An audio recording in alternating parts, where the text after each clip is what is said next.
The official GTA 6 pricing has finally been revealed. This has been a subject of more speculation than the fate of DB Cooper. For a long time, there was a lot of people spouting a bunch of hoopla about how it's going to be $100 or more for just the base standard edition of the game. And now we can put all of that drivel to rest because we now know the official price. And guess what? This is a historic moment for our species. Not necessarily because of the price, because of what it represents. One of the few times I got a prediction right. This is a more important moment in the history of this planet than the Wright brothers' first flight. I got this correct. I said from the very beginning, bah humbugging, slapping down to the Shadow Realm the notion that the game was going to cost $100. I always maintained that GTA 6 would be either $70 or $80 because Nintendo blew the ass wide open on $80 price tags, and I figured that would be the highest that they would go. And they did. It is confirmed to be $80. Now, there is a $100 Ultimate Edition, which I'm going to get into the nitty-gritty on that in a moment, but can we please just take a moment and just bask in this very rare occurrence here of one of my predictions actually being right on the money, right on the nose. All right, now that we've all blown our load and orgasmed over that fact, let's take a look here. So, it is an $80 single-player experience for just the normal base GTA 6 game. Ultimate Edition is $100. And there is no physical copy of GTA 6. If you get a physical copy, what you're getting is a code in a box. So it's digital only, which I know is nothing new, but I'm old enough to remember back in the day here, when my grandpappy was still proudly hiking 15 miles uphill in the rain and snow with nothing but Quaaludes and a dream to make it to his local EB Games to get Halo CE on the Xbox, there came this idea that what if you could download the games at home? And initially, when digital games started to take on, the big selling point was the convenience and also the price, because downloading the games, just digitally getting them, was cheaper than physically getting them, because the idea was they no longer had to spend a ton of time and resources developing the physical media for it. So it reflected in the price where you paid less for the digital version, and it made sense because they're saving money by not manufacturing the discs and all of that.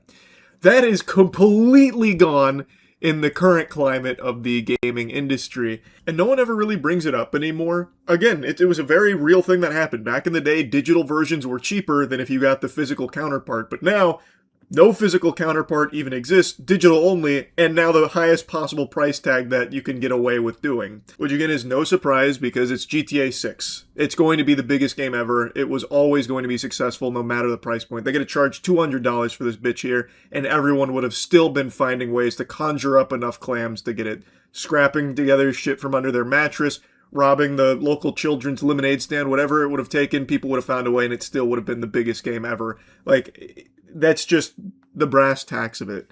So, it being $80, there being no physical is a little disappointing to me because I've been getting back into physical media, and I just do miss the time that digital versions were cheaper than the physical versions. Like, that was a big thing there for a little while, and now it's just a relic of the past, completely forgotten about. But now let's talk about the Ultimate Edition, because this is quite contentious, and for good reason. There is a laundry list of things that appear to be locked behind the Ultimate Edition. Now, I don't know if that means they are permanently paywalled, like you will never be able to access these things, which is definitely how it seems here, because looking at this clothing store, for example, it does say only open for business with the Ultimate Edition.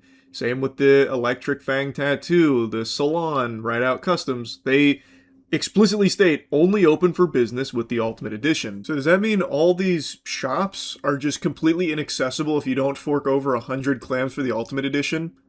In a single player game, you're going to be closing down these locations unless you get the doubloons out of your wallet for it? I can think of oodles of games that have rightfully been shat and spat all over for similar monetization practices of paywalling single-player content, because this isn't just like skins and shit. This is content. These are shops. These are locations in the game that you're going to be, barred from entering, saying, "Scram, brokey, take a hike. We don't welcome you here. At least that's how it seems here with their marketing of the Ultimate Edition. They are selling you on the idea that these can't be accessed unless you own the Ultimate Edition. To me, and a lot of other people seemingly, it feels egregious to lock gameplay features behind a paywall. This is something oodles of games, countless other titles before this, have been torn apart for, rightfully so. So I don't know why all of a sudden GTA 6 is exempt from this criticism. I don't know why it gets a pass. I'm just as excited about this game as everyone else is, but I can recognize that this isn't really something that I love. I don't think you should have to pay the Ultimate Edition price to get the full experience of the game, which to me, shops and everything are an integral piece of the GTA experience, and if you can't access all of them for your $80 game, your $80 product that you paid for, then I feel like there's an issue there. You shouldn't have to bump up to the next tier, the highest level, to get the full game. And that is something I've always said in the AAA gaming space, because this isn't new to GTA. This is just, again, a symptom of an already greedy industry that's found ways to brainwash people into being okay with it. I still just don't like it. And I've seen some people coping and saying, just spend the extra $20 if you want the whole experience, or it's all still just skins, it's inconsequential skins and cosmetics, which maybe it is, we don't know what these shops have, but even still, like, one of them outlines custom vehicle options. Feels like a gameplay feature to me. It feels like these are gameplay features that are being paywalled, which has always been a big problem in the AAA gaming space when it comes to their greedy monetization models to get people to spend significantly more on their product. The whole idea behind these more expensive variants of titles like the Turbo Arcade Gamer Gunk Gladiator Edition of Call of Duty is you get like some skins, or you get like a physical collector's piece, like up there, the Modern Warfare 2 thing where you got like night vision goggles type shit. I've never liked when they lock legitimate gameplay features or locations or missions, like Star Wars Outlaws. You remember when they locked the Jabba the Hutt mission behind there and it caused a big stir? I never liked that kind of stuff. And this to me is very similar. They're locking a handful of shops, actual locations in the game, behind the Ultimate Edition price tag. So if you want really the full GTA experience, it's $100, not $80. So everyone has been rightfully outspoken when companies like EA and Ubisoft do similar things, but I'm seeing a lot of people be totally okay for Rockstar to do it because Rockstar makes such good games, so they give them a pass. Like, oh, you can buttfuck us if you want. You can do these very similar monetization strategies that I hated when EA and Ubisoft did it. But Rockstar, you guys can do it. You guys get my blessing for it, actually. I'm happy to see you guys do this. And I just don't know why the energy can't be consistent here. You can be extremely excited for GTA 6. Heaven knows I am. But I can also recognize that this is something I don't like in the gaming space right now when tons of other companies do it, and I don't like it now that Rockstar is doing it either. So even if you are going to get the Ultimate Edition no matter what, you can still call this out as being egregious and a bad practice. Anyway though, now we know the real pricing for GTA 6, and I know pre-orders are going live tomorrow, so I imagine it's going to be a crazy record-setting day. This shit's gonna go crazy no matter what. Everyone knows that. But yeah, I'm not super thrilled about the no physical copy, and I'm not super thrilled to see this kind of greedy monetization practice that they're ham-fisting into this title. $80 should get you the full game, no matter how you spin it. Your base version should always be the complete product in its entirety. No questions asked. Anyway, though, just wanted to yap about it. That's it. See ya. Boy howdy, I heard a little something crazy. A little birdie told me a new Apple show was as good as Severance and even Andor, and I said, fiddlesticks. I don't believe that for even a second. You're out here spinning a web of lies. Hefty glaze like that round these parts? Well, you best have a sack to back that shit up.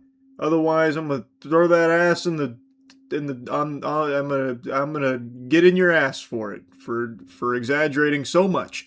So I asked, well, what's the name of that show then, partner? And they said, Widow's Bay. I said, Widow's Bay, more like Widow's No Way. It lives up to the hype that you've put upon it, but I decided to indulge. So last night I put on the first episode. 6 hours later, I was about 8 episodes deep and then finished it this morning. What an amazing show. Would I put it up there with some of my favorites of the last couple of years? Maybe. Now, speaking of my favorites, my favorite soap, Cheeky. I'm just giving you another reminder real quick because the anime collabs that we just restocked are already almost out. So I wanted to just put it on your radar. If you're looking to get the best soap in the universe and you happen to be a fan of Chainsaw Man and Solo Leveling, we have them restocked now. Use Cheeky.com. It was, like, shockingly good, especially for, like, a premise that I wasn't immediately sold on, where Widow's Bay is about a haunted island, and it's, you know, got some horror elements, which in shows I think are always done so boring. Like, it's such a snoozer when a show tries to lean into horror, because I feel like they just kind of phone it in. It's just not very good. And while I still think, even after finishing season 1, the horror wasn't, like, you know, the superstar, like, you're not going to go into this and be biting at your fingernails like you just watched fucking Hereditary, or feeling uneasy or super tense like you just watched Obsession. But it's such a fun atmosphere it builds up with the horror, and it complements the humor really well. Like, I actually audibly giggled quite a few times throughout this season, which is pretty rare for me. Not many shows make me, like, actually laugh. Widow's Bay did. And I really like that it almost felt Scooby-Doo-esque, where they have, like, some really simple, recognizable, old wives' tale type shit, you know, the sea hag, that kind of thing, where all of these folklore and old sailors' tales come to life on this island where all kinds of horrible things are starting to happen as the island is waking up. And it is evil.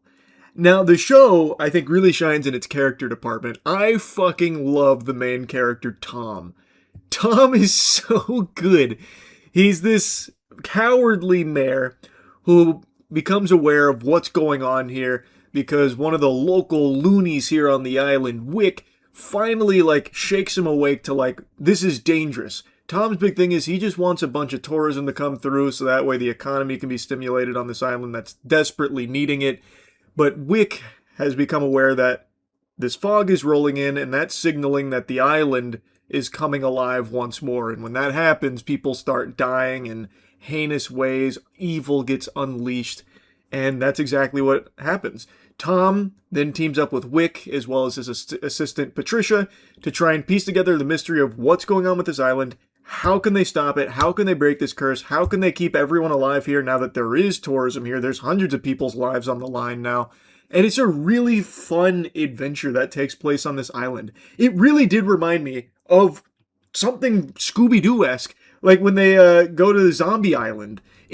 I don't know, it worked so well for me, and I think it's because it doesn't try too hard. As I mentioned, it's mainly horror adjacent, like it is a horror-themed show, but in a different way, where I don't think anyone's going to watch this and be like terrified, you know, shivering and all of that, needing to cover their eyes. It does build tension, sure, and there are some very tense scenes in it, but it's not afraid to be silly with it.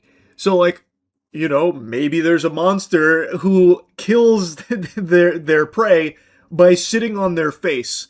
Betwixt her thighs, your final sin. And that's how they kill the victims. And then they have to fight against that monster, that kind of stuff. So, like, they'll have some tense scenes and, like, even some, like, creepy imagery built up, some good visuals. But they're okay to lean into the silliness of it. And it works really well, I think.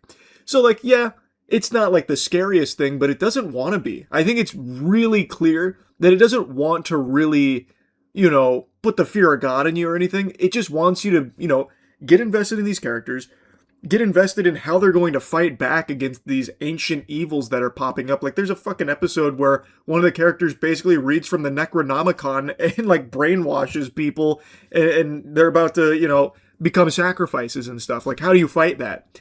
And how do you know, what do you do there? And it's fun to watch them figure it out and fight back against this island that's been terrorizing its inhabitants for hundreds of years. And along the way, they're making jokes, not like quirky one-liner jokes or anything, but like very grounded, real dialogue that friends would be bantering back and forth with, that I think works really well. It reminds me a lot of like Dispatch's humor in its writing, where Dispatch wasn't like your MCU type or really lazy comedy game type writing. It felt like real people having real banter. And it's the same in here. Like, yeah, there's some gags and some like very clearly silly over the top moments, but for the most part, most of the humor comes from just very normal character interactions with good chemistry, which I really appreciated. It makes it feel very grounded in like actual humor that you and your friends would giggle at when talking with one another. So I think it lands for the most part. I really do. And what I also think really lands is the mystery they build up here. I think it has such a great plot. I am so invested in the story of the island and all of the crazy twists and turns that it takes throughout. I think they have crafted a really enjoyable mystery to follow along and see through.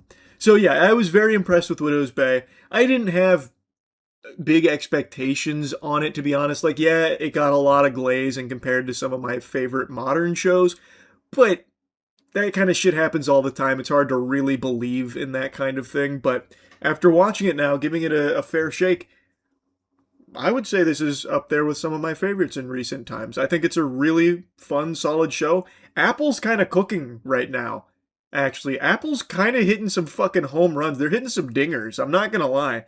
Widow's Bay, I think, slaps, so yeah, it lived up to the hype, at least I think so. That's really about it. So yeah, rare post-credit scene here, because there is one other thing I wanted to highlight about the show that I really appreciated. Each episode feels very different in terms of like the horror genre that it wants to hit. So each episode feels like it's a very different ride in the overarching plot. The best example of that is when Tom takes shrooms. So there are some special shrooms, and in order to get some answers about the big mystery, they believe the best bet is for one of them to take the shrooms. He accidentally gets drugged. He fucking drugs himself by accident. So then he goes on a 12-hour trip, and we get the lens of Tom throughout that episode where he keeps like snapping in and out and changing his location drastically, left to wonder how the fuck he got there, what's going on, and then we piece together very important pieces through that as we're being fucking transported around, but in a way that doesn't feel shitty like it did in Moon Knight, the MCU Moon Knight. Yes, I'm not a big fan of the Moon Knight MCU show. I know there's some real diehard enthusiasts, all power to you. It just wasn't my cup of tea. I just didn't like how in Moon Knight, the bulk of it was him passing out, instantly waking up again, and all of the action basically happened and we don't get to see it. When it's a fucking superhero show, I think it'd be very important to see a lot of how it gets to that point. It just felt really bad in Moon Knight when it happens, but in here, you still get all of it.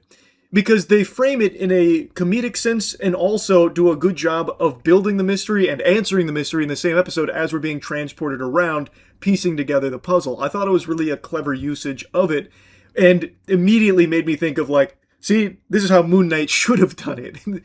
So, I don't know. I just really like how each episode felt very self-contained in exploring a different horror genre and doing basically a different thing each time. Like, there's a whole slasher episode with, well, I don't want to get into spoilers, I suppose. But there's like a whole episode that revolves around like a slasher sequence about a character who has a run-in with a serial killer. And it's very different than, like what I mentioned with the mushroom trip. So, I don't know. I really like how different each episode felt, while still, obviously, all contributing to the overarching plot really effectively. Anyway, now I'll stop yapping about it. Great show. That's really about it. See ya. If any of you are placing big bets on Polymarket on whether or not I would eat too much Chinese food and have a tummy ache for at least 5 hours today, then congratulations. Today's a big payday, because that is unfortunately the bad decision that I've made, and I was being really brave about it. You probably couldn't even tell until I brought it up, but now you know. Now you know. If Miss Frizzle went down my gullet with the magic school bus, the things she would see in there digesting would bring sadness to her soul. But the reason why I mentioned Polymarket is because CoffeeZilla just made a very interesting video covering some potential misleading, maybe even teetering on fraudulent practices, which I couldn't believe it. I'm probably as stunned as you are right now, even hearing those allegations, for something as trustworthy as prediction markets to engage in shadiness. Today I talked to two journalists who ran two massive investigations you'll hear about almost nowhere else. The Wall Street Journal, Politico, both talking about how Polymarket has been running deceptive ads. They're hyping up the odds of your success, many times not disclosing that they are paid to do so, and even worse, a lot of the trades are completely fake. No, I have a really hard time believing that. I really struggle to come to terms with something that far-fetched. A platform like Polymarket, that's a prediction market. That's a pillar of society right now. That is a staple. I can't envision them engaging in something like this where it would be like potentially illegal. Not only that, these investigations heavily imply that Polymarket knew and facilitated a lot of this deception, even going so far as to create a fake website for these people to put their fake bets on. It's a bombshell allegations. I'll fully drop the sarcasm for just a moment here because maybe there's some people that don't recognize how much I hate prediction markets. I think that this is just so unbelievably degenerate that we have spiraled so far as to have things like Kalshi and Polymarket as just a normal staple in society where everyone just views it as completely like not weird to have things like Polymarket and Kalshi partnering with like news agencies and shit like that. It's so out of control. And it's creating a whirlwind where so many others are trying to get in on the action. This prediction market pool taking a dive in there because it's proven to be extraordinarily lucrative to just hypnotize people, fucking turn them into brain dead zombies that are constantly just gambling on anything that their little mind can even conjure up a thought on. Will Mr. Rogers be brought back from the dead by Orochimaru using the reanimation jutsu by 2027? Maybe I'll put fucking $20 down on that. And then they just continue to do this all hours of the day, constantly. You gonna hear about it from the news? Oh, sorry. Well, CNN's actually has a prediction market partnership with Kalshi. You gonna hear about it from Fox News? Oh, no, actually, they have a prediction market partnership with Kalshi once again. Are you gonna hear about it from the Wall Street Journal? Well, actually, yes, but the Dow Jones is actually partnered also with Polymarket. This is a fun fact that was brought up to me by one of the journalists who wrote the story as a line of disclosure they had to make, actually. It is a parasite that is infecting everything at a rapid pace. There will be nothing left that isn't partnered with a prediction market service. And a prediction market is just gambling. It's their new nomenclature to try and put makeup on it to skirt around some of the rules and the stigma around gambling. But everyone knows it's gambling. You don't need to have your third eye open. You don't need to achieve nirvana in order to figure out, piece together the puzzle here, put the rectangle in the rectangle hole. Prediction markets are just gambling. It's like boneless wings and chicken nuggets. They're basically the same thing with some very slight differences. And here the difference is you can gamble on literally anything and everything.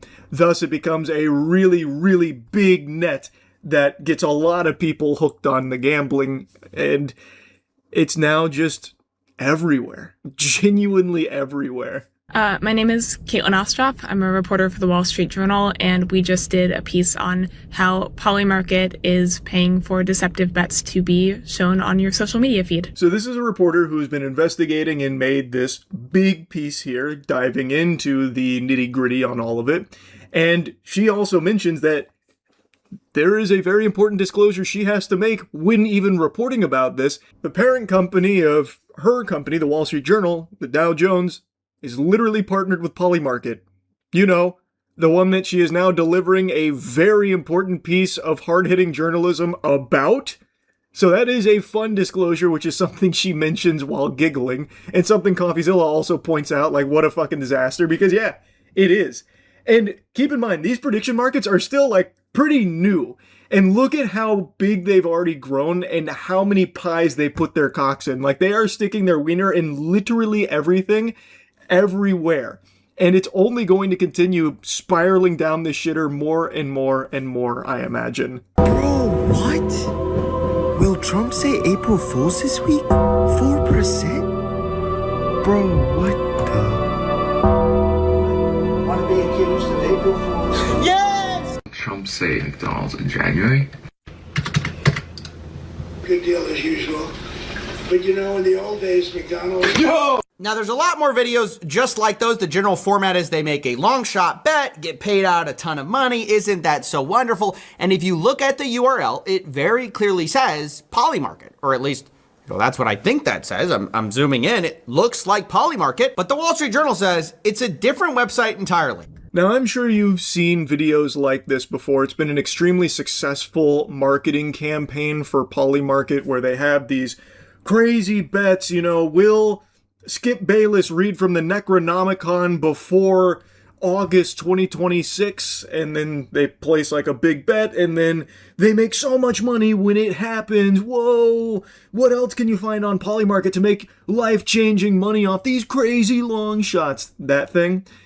And it turns out that that's not even a real website, not even real bets that are being placed. Polymarket has created this program where they have told college-age creators to film content promoting the website, and as part of that, they should film themselves making trades. Now, to film these trades, Polymarket, our reporting shows, created a fake website called Polymarket, or at least that's what we are calling it, but it's P-O-I-Y Market. And when the I is capitalized, it looks exactly like the real thing in terms of the URL. That is an old Xbox Live gamertag classic right there. That is a certified OG method. I couldn't believe that when I saw this in the CoffeeZilla video here. So they created a fake Polymarket website where they capitalized an I to look like an L. That is shit we used to do on game battles in Gears of War era when making clan names if your name got like taken by some scoundrel in order to just fuck you. Well, that's how you would get around it. That blew my mind that that's still being implemented in the modern age by a massive company like Polymarket in order to deceive and mislead people here, apparently. I actually giggled out loud when I saw that. But when you look at the actual website where the trades are being placed, there's a bunch of discrepancies that we found, which led us to realize that a lot of these bets that are being placed weren't actually on Polymarket's websites. They're on this fake website that Polymarket gave creators access to go and make what looked like real bets. Polymarket out here scamming like it's RuneScape circa 2007. It's so old-fashioned. So they have the fake Polymarket website, and CoffeeZilla puts them side by side. Polymarket spelled properly and Polymarket with a capital I. It is identical. It is never something that you would be able to sniff out with just the old eyeball test. So what they did is they set up this fake website for creators to place these bets on that aren't real bets in order to mislead people seeing these kind of winnings and these crazy long shots that they're making oodles of clams off of in order to get people to the real Polymarket and just start fucking forking over the cash and betting on whatever they happen to find, whatever degenerate shit's popping off at that time. It's evil. It's downright sinister because the goal here is very clear. They're targeting college-age individuals who maybe are financially struggling. They see this and they start to get enticed to go check out Polymarket because they're seeing these big winnings, these big bets on Polymarket for some of these wacky things that seem almost like a guarantee that you're going to make money off of. So you just got to find the right one. It's like a cheat code, an infinite money glitch. You got to get over there while it's nice and early. And then that's how they hook you. That's how they sink their fangs into you. They prey on people that find these advertisements, believe that they're legitimate because Polymarket is presenting them as such. Yeah, there was 118 bets that appeared like the person won in the video, and more than half of those would have lost in real life. And if you look at the amount that people were supposed to win when that was paid out, if you replicated all of those trades, you would have lost $166,000. It's just fraudulent. I don't know how they can possibly get around that. It is just a complete misleading, fraudulent advertisement that is being paraded around as though it were genuine. As she states, if you followed those bets, you would be out over $160,000.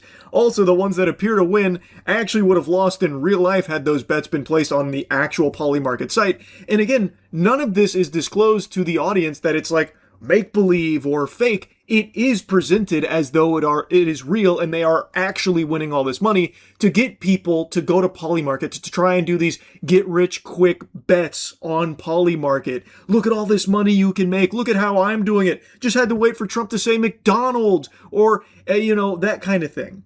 It's so fucked up, and it's not surprising.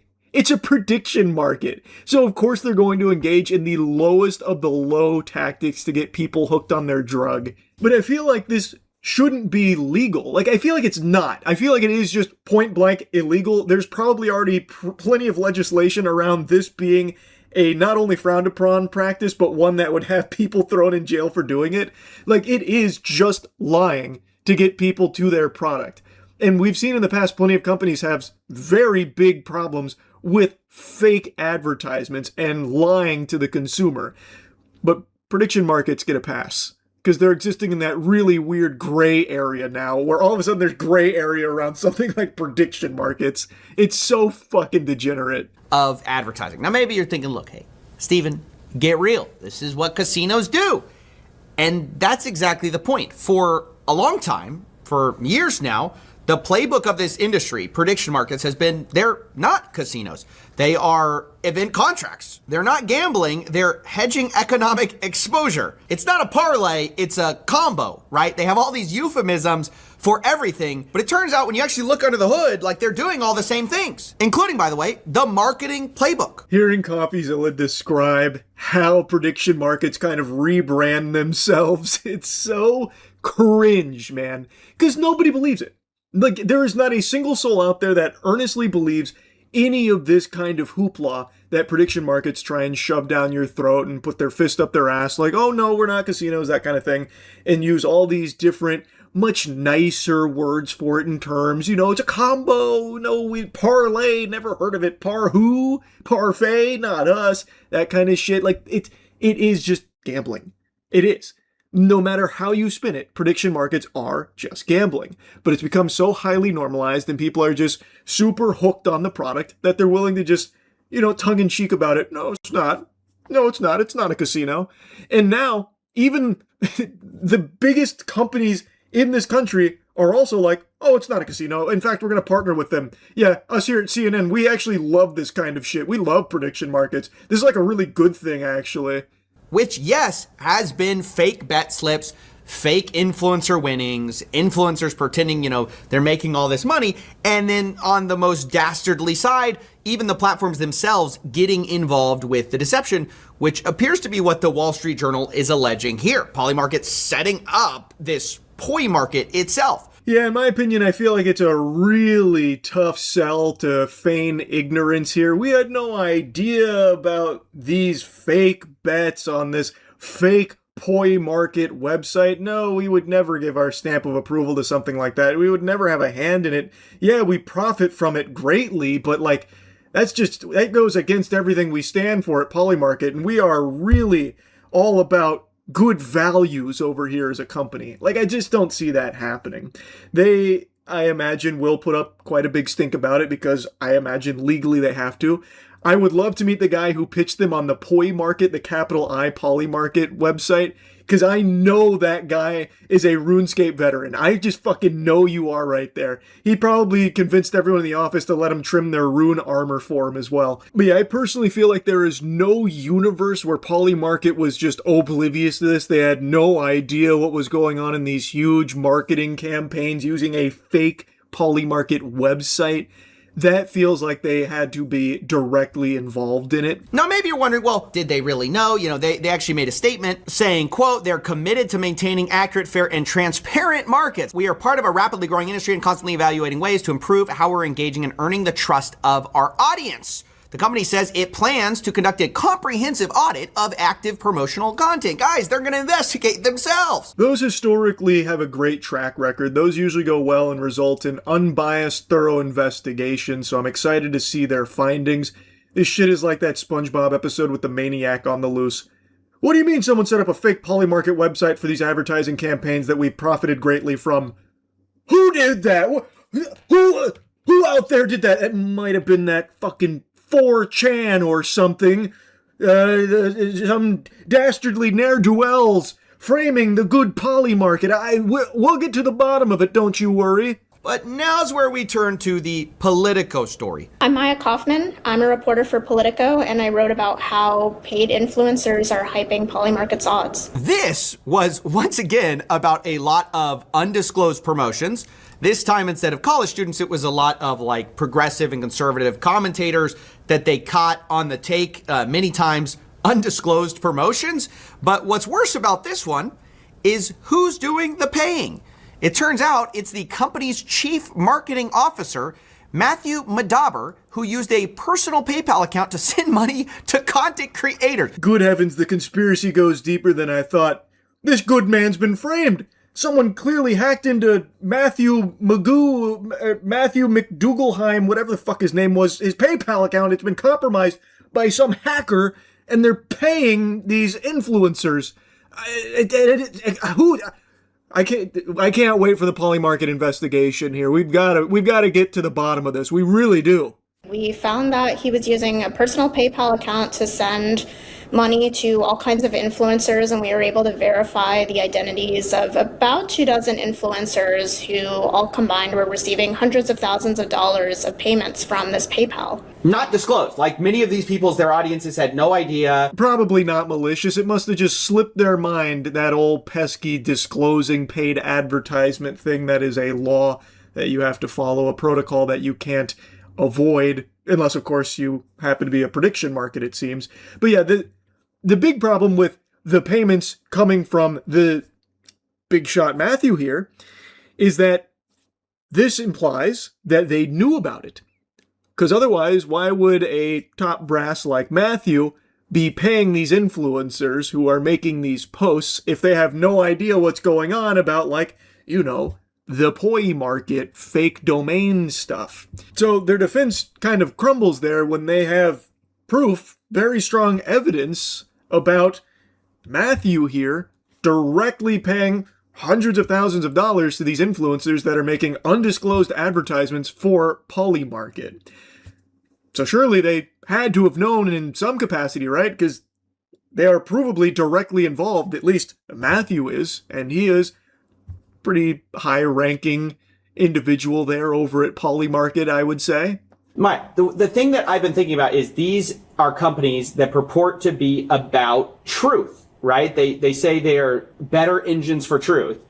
And yet this is deception right at the heart of getting in the front door. Yeah, the FTC has rules around advertising disclosure for precisely this reason. They want people who are seeing paid promotions to know that these are paid promotions. And our data team did an analysis of the posts from all of the influencers that we identified. And during a 14-month span, we found that they posted at least 490 times on X without disclosures about Polymarket. Yeah, this is a very real thing. If any of you watch streamers or even YouTubers, pretty much if you consume any online content, you have 1000% seen compliance with the FTC when a sponsored segment comes on during like a stream, if they're doing a sponsored segment for like a game they're playing, or in a video if they're doing a like integration. All of it has to be properly disclosed for the sake of transparency and keeping the audience aware of what is a paid promotion. That is a law. That is something that needs to be followed. It is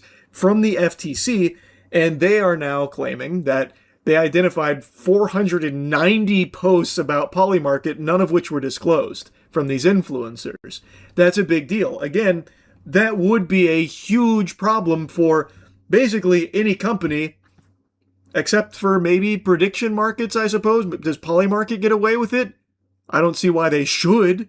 Now, of course, I don't want to leave you with the impression that Polymarket is the only one who might have done activity like this. They're just the most credibly accused right now. To be clear, this industry is extremely competitive. Everyone's trying to jump in, trying to use growth at all costs to start it. You know, the king of steal your idea, Mark Zuckerberg, has recently directed Meta to create a prediction markets app. This is the new hotness right now from these massive corporations trying to find a way to integrate gambling or prediction markets into your service. Fucking Roblox Dave Baszucki even tinkered around half-jokingly about the idea of bringing prediction markets to Roblox. And Roblox already has its own, like, stock market in there as well, kind of built in for children to use in their ecosystem there. So, like, prediction markets aren't going anywhere. It's going to be like a Hydra. So even if Polymarket does get in trouble here, 2 more will start doing this exact same thing and probably get away with it. It's just awful. It is fucking awful. CoffeeZilla then goes on to talk about a really interesting one, a really eyebrow-raising one that I want to show you here. The president himself, Truth Social, I think they're starting a Truth Predict, or they're trying to. You've got the president's son. I believe he's some type of advisor for Kalshi, which the CEO of Kalshi was actually asked about, like, why would you actually bring on this guy? What experience does he bring? And the answer there is pretty priceless. Why did you guys make Donald Trump Jr. a strategic advisor? We have a lot of advisors, and they span across the board, across different functions, but really, this is all about growing this industry, the prediction market industry that a lot of people really believe in. What kind of advice does he give you? So it really is, again, about growing prediction markets. Does he come to meetings? How much do you pay him? What's his role? I mean, this is the son of the president. We have a lot of advisors. He's not just any advisor. He has a direct line to the White House.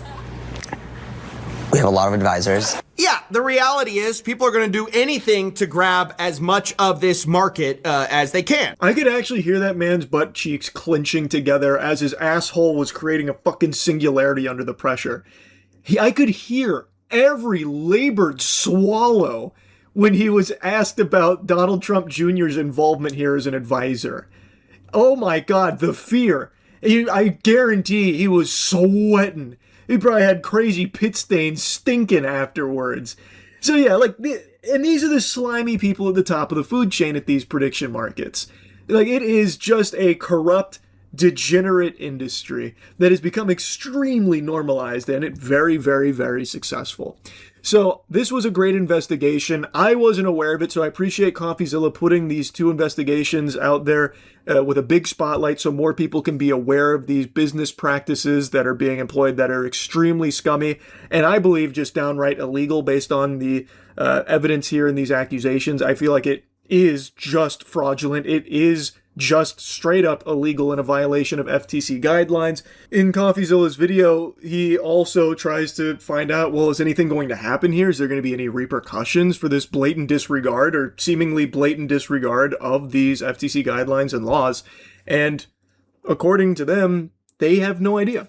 One of them had reached out about their findings and got nothing but crickets. It was complete silence. So we don't know if they're even going to bother looking into it, the FTC or any of these organizations that you would think would be trying to hold a company like this accountable for these kind of just very awful things that they're doing here to promote their business.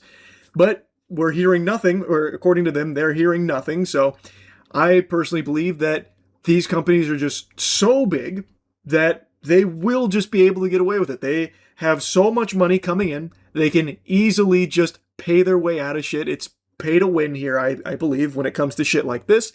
So they'll probably be able to be just fine and not even need to change anything because probably won't be any punishment for them, as sad as that is. It's extremely unfortunate, but I feel like that's the sad reality of it. I do think this was a extremely valuable investigation that was conducted here from them, and I appreciate CoffeeZilla for, again, putting it into a big light because I think it's important to see this. I think it's very important a lot of people see what's going on here with this kind of terrible garbage. I recommend you watch CoffeeZilla's full video on it. Anyway, that's really about it. So yeah. I know. You're looking at one of Valve's big-time glazers, always got plenty of juice in the sack for them when I'm singing their praises. I just always appreciate that in an industry that's become so overwhelmingly corrupt and filled to the brim out the wazoo with horrible ideas and business practices, Valve kind of just stays the course of being like a really solid, consumer-friendly company for the most part when it comes to the Steam platform. That being said, I'm not just going to mindlessly, fondle everything they do if I don't think it's a great deal.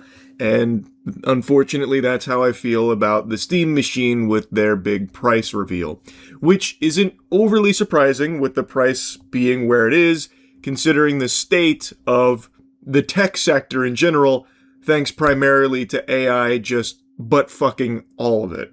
But yeah, with the cheapest available model for the Steam Machine, the most bare-bones birthday suit Steam Machine, 512 gigabytes, no controller, still costing over $1,000, it just, to me, doesn't seem like a great deal that's worth taking the plunge.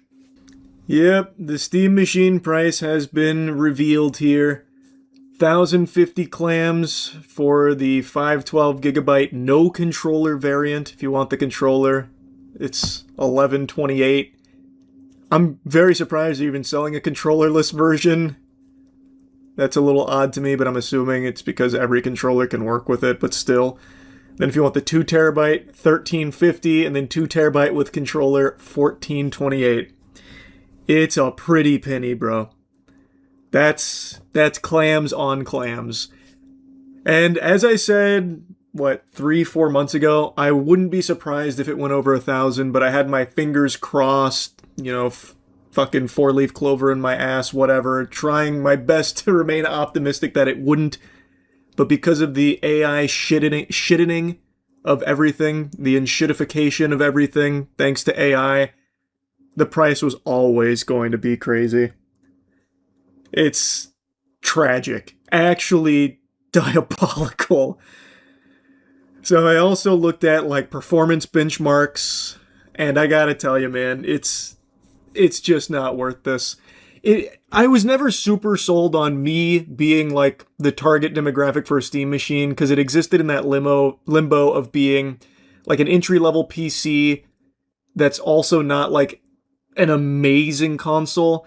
And according to what I was reading here and showing some of it, the PS5 beats it in quite a few places, marginally. And the PS5 is a few $100s cheaper. So if you're gonna go with console gaming, you probably would just go with a PS5, unless you really want access to Steam, which in that case, you'd be better off just doing a PC DIY. Because I saw from Games Nexus, I think it was, they put together an equally, if not better, powerful DIY PC for a bit less than the Steam Machine. So it's in this gray area where it's not the best console you can get, and it's not the best entry PC you can get. So I don't see why I would buy it. It's just sad because it's pretty clear the reason the price is here is because of the AI ass blasting. From what I understand, it was probably going to be around 750, which that makes a lot more sense. If it could have come out in the summer of 2025 or even a little later in 2025 at 750, slam dunk. Absolutely slam dunk. But at this price, I just don't see it. I really don't see it. It's now been 24 hours since the price reveal. I just got up. Turns out, wasn't a bad dream.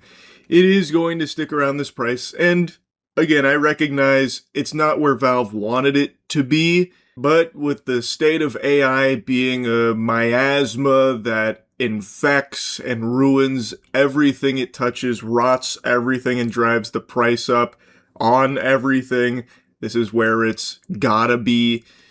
So it's just a shame, because it is, I think, just too expensive for the product you get. But if it did come out around the $750 mark, this is a great entry-level PC. This would be a hard-to-beat entry-level PC to get your dick a little wet there in the Steam ecosystem and have a very respectable console PC hybrid at that price point. But since it's now in this purgatory here where it's much more expensive than every other console while being not even as powerful as those consoles, doesn't really, justify being a console investment. And it also is a bit more expensive than some of the DIY builds I've seen people putting together for PCs while being less powerful than those DIY builds. It's just in a rough spot because of this price point that they've had to land at.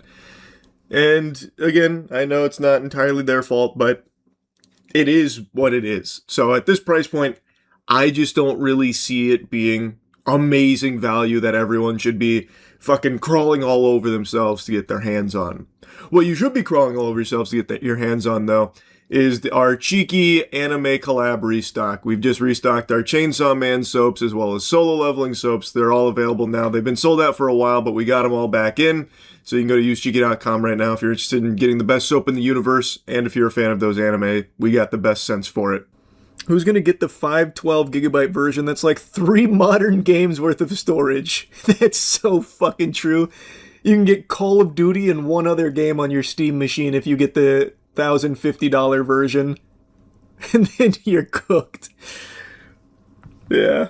No, that's what I was just talking about. I was watching a lot of the benchmarks and the testing for it. It's a little less than I was expecting. It's not overly impressive, unfortunately. Which is why I was saying, if you're going to be getting it as a console, you're probably better off just getting the PS5 and saving a handful of doubloons. The only reason you would get this, if you are a console gamer, is if you want access to Steam, but in that case, just build a PC and then hook it to your TV. Because again, like I said, I'm pretty sure it was Game Nexus. Games Nexus showed that you can DIY, build your own PC that's a little bit more powerful than the Steam machine for a little bit less. So like the value's just really not there. Gaming is such an expensive hobby now. Isn't that crazy? Like you would expect as technology continues to develop and advance, that prices would be coming down. As we get better and more efficient and just have more options, you would expect we'd be getting cheaper and cheaper and cheaper, but it's going the opposite direction now. And it's all because of fucking AI. It has completely bucked what was supposed to be the trend we'd be experiencing. It is literally because of AI. Not all because of AI GPU shortages were happening, causing prices to go up. Okay, if you want to get into semantics, you could also point to crypto driving GPU prices through the roof. I get it, bro. Then how about we wrap it all together with tech degeneracy with these fucking bubbles. So like the crypto mining bubble, the AI bubble, like yeah, fair enough. You know, fair enough, whatever. I'll give you that, fair enough. Crypto, nothing versus the massive industry that's AI. It is not to the level that AI is in terms of like a overwhelmingly detrimental impact, but he is right. GPU prices fucking exploded because of everyone and their mother trying to do crypto mining operations and such.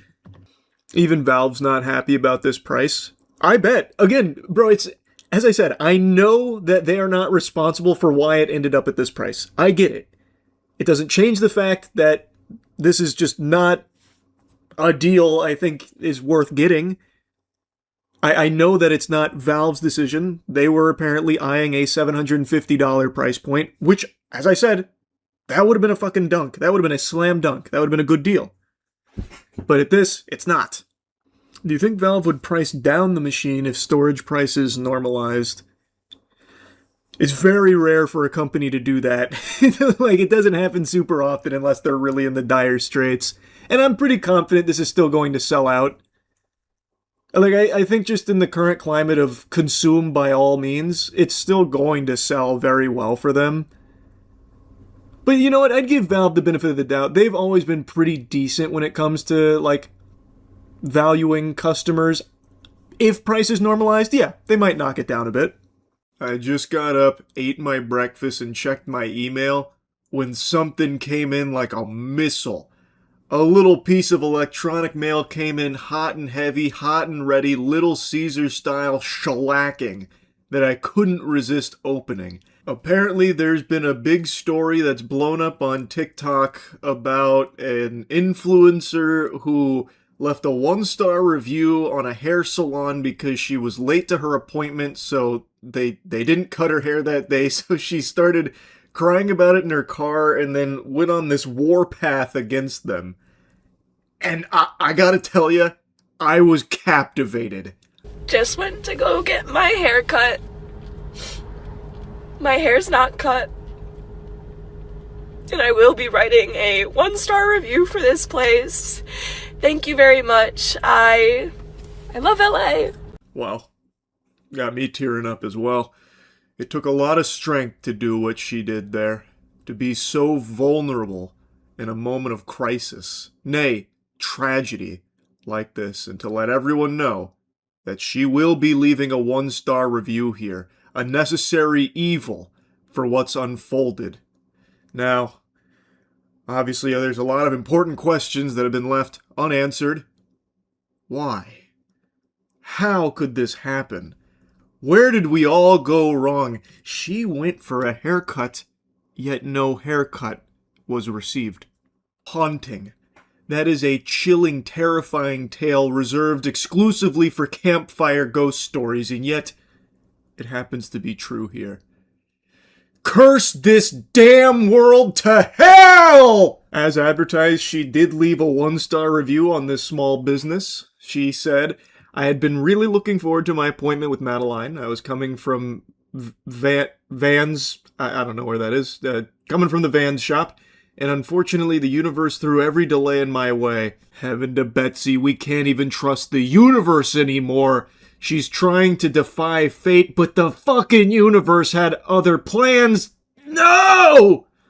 I'm not usually late, and I was already anxious, so I called ahead of time and let her know I'd be 10 minutes late, but my ETA was potentially going up. I communicated clearly and got there as fast as I possibly could. I was informed of the 15-minute grace period and was told she had another client at 12:30. My appointment was at 11. The elevator for my parking garage didn't work, and so I ran through the mall out of breath and showed up to her chair a minute or two after the grace period had ended. She sat me down in her chair and told me she didn't think an hour 15 was enough time to give me a haircut. My hair is shoulder length. Today was my only day off, and I told her I couldn't reschedule. Oftentimes I've had to wait for other clients' hair to finish up, and I was taken aback that she was turning me away after all I did to arrive there on time. How could she? Does she not know that even though she was late, she did everything possible to get there on time? Except plan accordingly and actually get there on time? It was the fucking universe's fault, not hers! Why can't the hairdresser see that? Her lack of empathy and humanity shocked me, and I left there sobbing after planning my whole day around this haircut I was excited for. I will not be returning. Yet somehow Palpatine did return in this review to drop a picture of herself crying on the 1-star review. She slid this little nugget in there at the bottom. Now, the owner did respond to that 1-star review expressing, like, hey, sorry you're having such a traumatic experience as a result of this, I guess. And then also just reminding her that she showed up very late. According to the owner, she got there at like 11:20. Her appointment was at 11.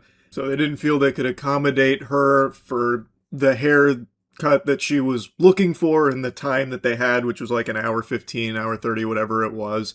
So they tried to reschedule, which didn't work here. Honestly, I thought the response from the owner was totally fine, given how dramatic the 1-star review that they're responding to is.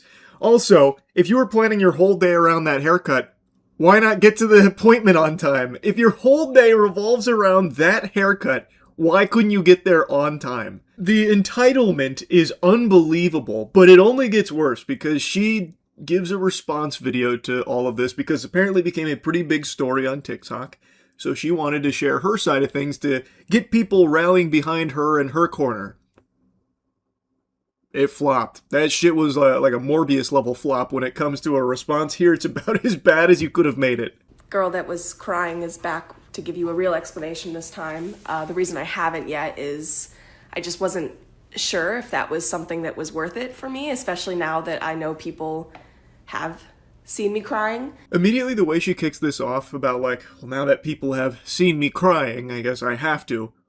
You made the video! You posted the video. It wasn't like some kind of leak or something of some kind of secret, that was uncovered by DARPA or some shit. Or like redacted files that just came out into the light. You posted it proudly. It's still on your page. Like, what do you mean? It's not like this is just something people, fucking found that you tried to keep buried. You posted it, and you even posted a follow-up video calling people incels when they came through and expressed, like, their thoughts on it. So, like, what are you talking about? The way she's immediately framing this, like, okay, guess I have to now since you say I saw me crying, which I didn't want anyone to ever see, then just don't film that video. Like, it's just that easy. It is so easy, actually, to avoid filming yourself crying. And also, it's not a quick explanation, and most of you are going to hear the first part and be like, you're the problem, and then they're going to leave. So to anyone that actually wants to hear what happened and you stick around for like the whole story, this is for you. It's going to be a little long, so buckle up. Hey, don't you worry. I've already buckled my seatbelt. I'm in it for the long haul here. And spoiler alert, first part, second part, third part, fourth part, all of it, no matter how you spin it, you are the problem with it. Like, I know you don't want to admit it, and it's very clear by the end. She even gives a big fuck you again to the small business and the hairdresser. She still can't wrap her head around the fact that it is her fault. like she was the one that was wrong. The day of the appointment comes around, and I get in my car, I put in the place, and it says 11:04 is my ETA. My appointment was at 11. But I know that it's rude to be late, even if it's like just a little bit. And I am really good about not being late, and it makes me really anxious because I had a mom growing up who was late to everything. You know how it is. And so I call, and she doesn't answer, and she calls me back once I'm on the highway. But before I get on the highway, if you live in LA, you know, there's this stupid fucking series of lights to get on the highway, and essentially I was stuck at the light for 5 light cycles. Hold your horses. You've already told on yourself. So you put in the address and your ETA was 11:04. That tells me that you're already late getting into your car if your ETA is already past the appointment time. You should have got in your car earlier. If you have planned your whole day around this haircut, why wouldn't you have checked to see how long it takes you to get to that spot prior to you getting in the car, like at the buzzer beater here? You've already fucked up. You are already going to be late. Now, I personally am someone that is also pretty often late to appointments, unfortunately. I make the same mistake she does, where I just assume that once I get in my car, every other vehicle out there is about to get fucking raptured, so it's going to be just clear skies and clear roads, all green lights all the way there, and I'll get there lickety-split. But that's never the reality of it, so I do oftentimes end up being a little bit tardy to the party. And in some cases, I have missed my appointment because of that. Like since I'm late, they're unable to accommodate, and I don't expect them to. I totally get it. I don't throw a temper tantrum. I don't leave a 1-star review because I know it's my fault. I should have left earlier. I should have learned my lesson by now, but I never do. Maybe this is the wake-up call I needed, though, because this shit is just diabolically embarrassing. But the point is, I understand being late, but to then put it on everyone else as if it's their problem for not accommodating you, it makes you an entitled asshole. I've never done that. I always understand, like, if I'm late, you know what? They might just say, like, hey, we don't have time for that, and that's totally fine. They're 100% in the right for that, and I'm wrong. But she doesn't have that eureka moment where she can recognize that. I'm not even kidding, and I did not move maybe a car's length. And my ETA went up to 11:10. And like, what the fuck am I gonna do in that situation? Be an asshole and cut in front of everyone else like everyone else is doing and then sit in the intersection and get honked at? No. The only option was just to sit there, really. Like, how else am I gonna get there? I have to go on the highway. Well, here's the thing, actually, and it's a crazy concept, so bear with me. It might sound like I'm on the crack pipe, but get a load of this. You leave earlier. Like, it's not a crime to show up early to an appointment. You could have got there before the appointment instead of like 11 o'clock sharp. You could have got there a little bit early. Maybe they even take you back early if they've got time. So you wouldn't have even needed to worry about being stuck at, the light for so long if you had just left earlier. Like, you can keep trying to put it on the universe, but it was very easily avoidable, especially since you apparently planned your whole fucking day around this haircut. And of course, there's also highway closures. And so she calls me back. My ETA still says 11:10. And, I tell her I'm doing my best to get there on time.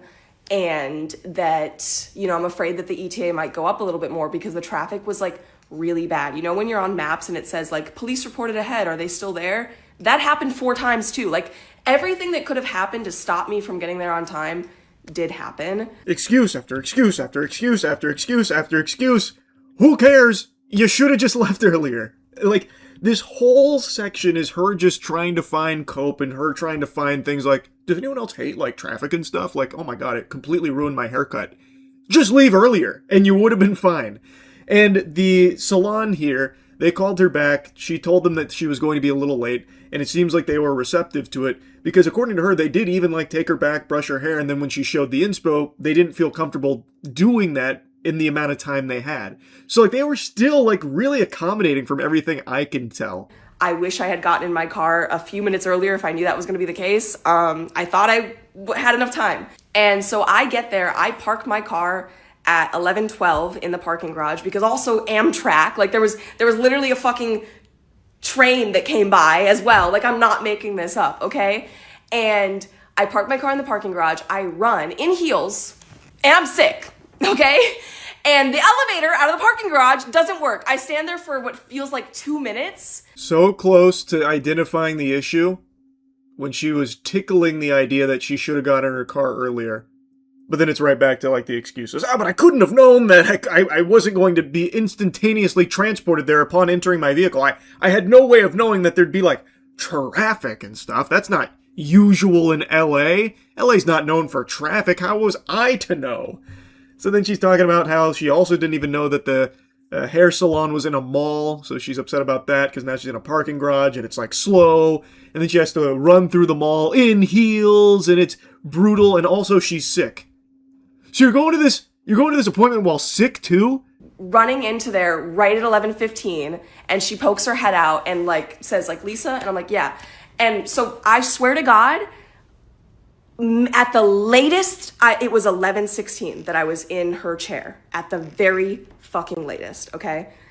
Not that that matters, you would think, but it does. And so she sits me down in her chair, offers me water, brushes my hair, asks me what I want. The gall of her to do those things, to give you a beverage, to brush your hair, and ask you what you want? Who does she think she is? Oh my god, the chutzpah! What a monster! The way she's describing this, it's like she was doing a bad thing. Like the hairdresser, she gave me water and stuff and like brushed my hair. What the fuck?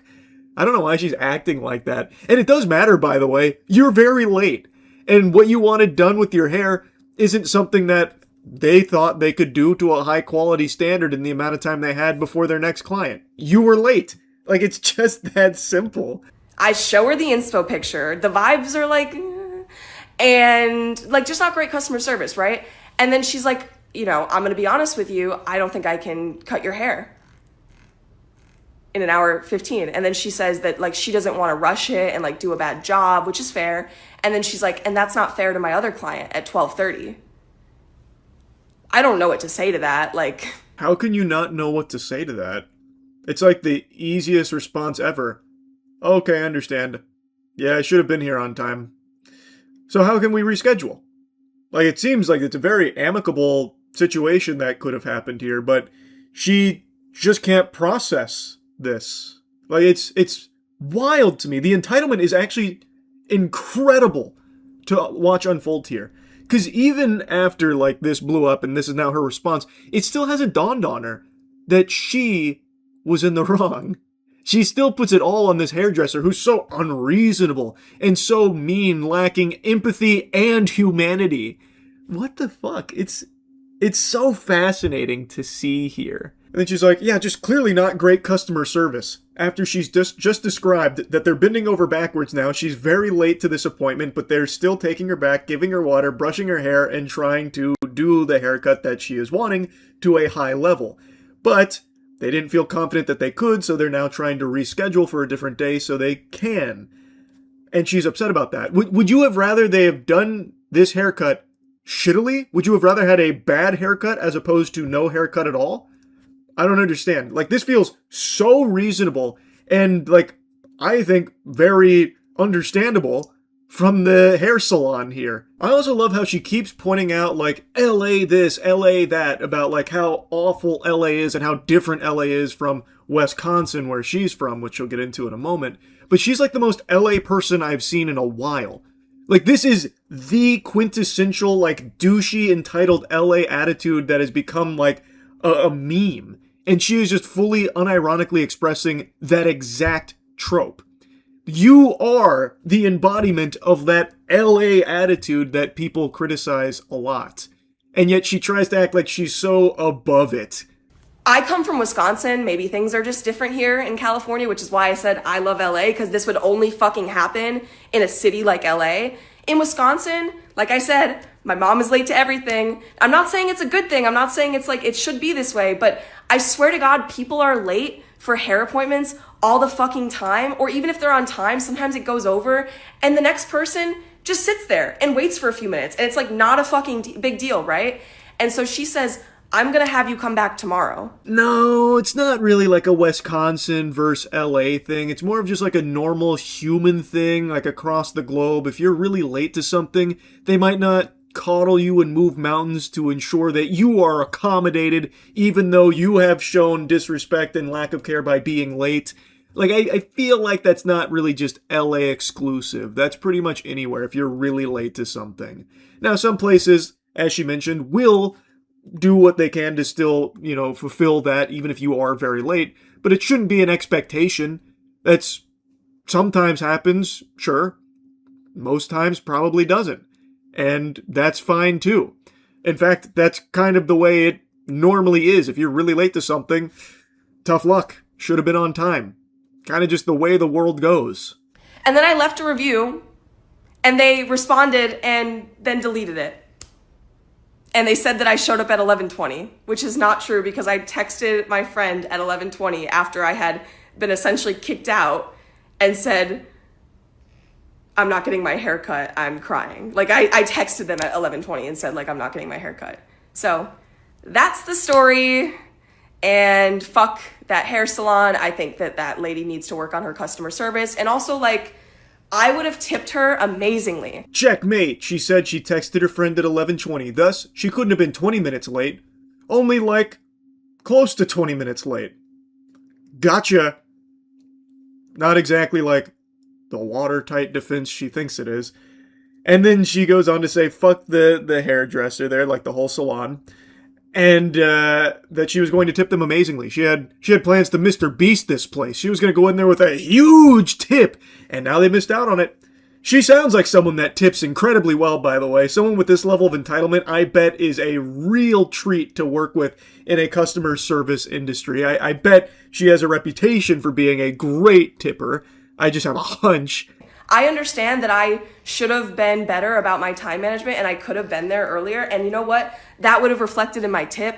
And so she didn't get my money, and I'm glad at the end of the day that I didn't get my hair cut by her. But yeah, you ruined my fucking day off, and I wish I didn't let you, but you did. So fuck you, Strand of Soul in Pasadena. Weird as fuck that you deleted the response to my review too. You're weird.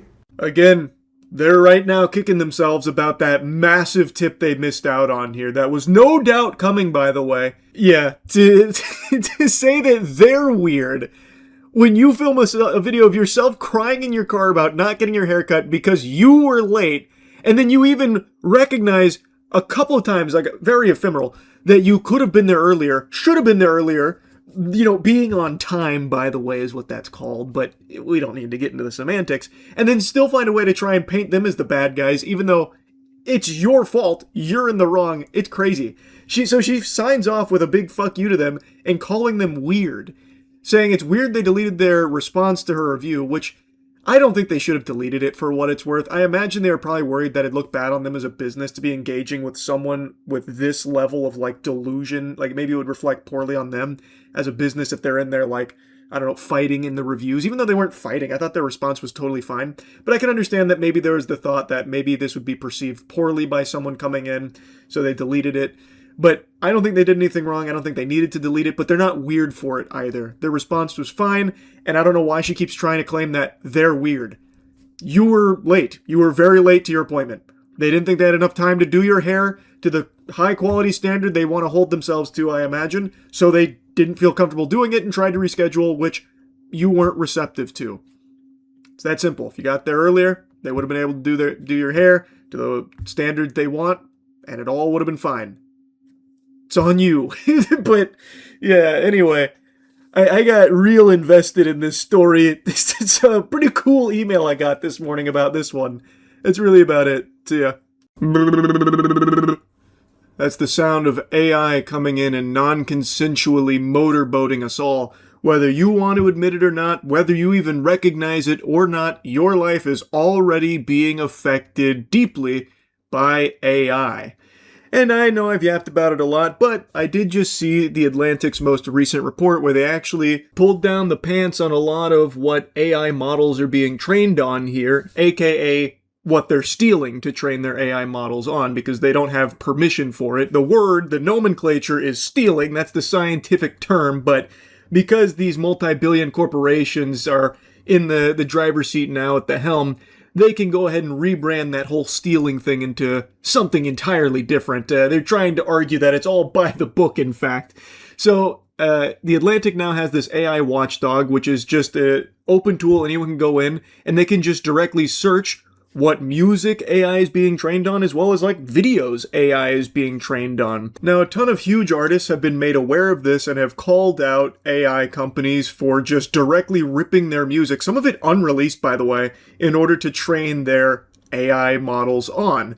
Notably, Suno has been getting called out with spitballs fired at it and Rotten Tomatoes thrown at it because they're pretty shameless and unapologetic about it.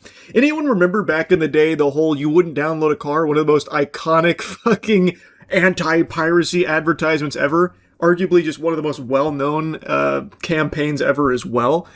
Well, now the same people that used to run that shit are the ones that are literally just downloading everything, stealing everything they can. It's pretty incredible, the 180 they've done there on that whole messaging. And I know what you're thinking.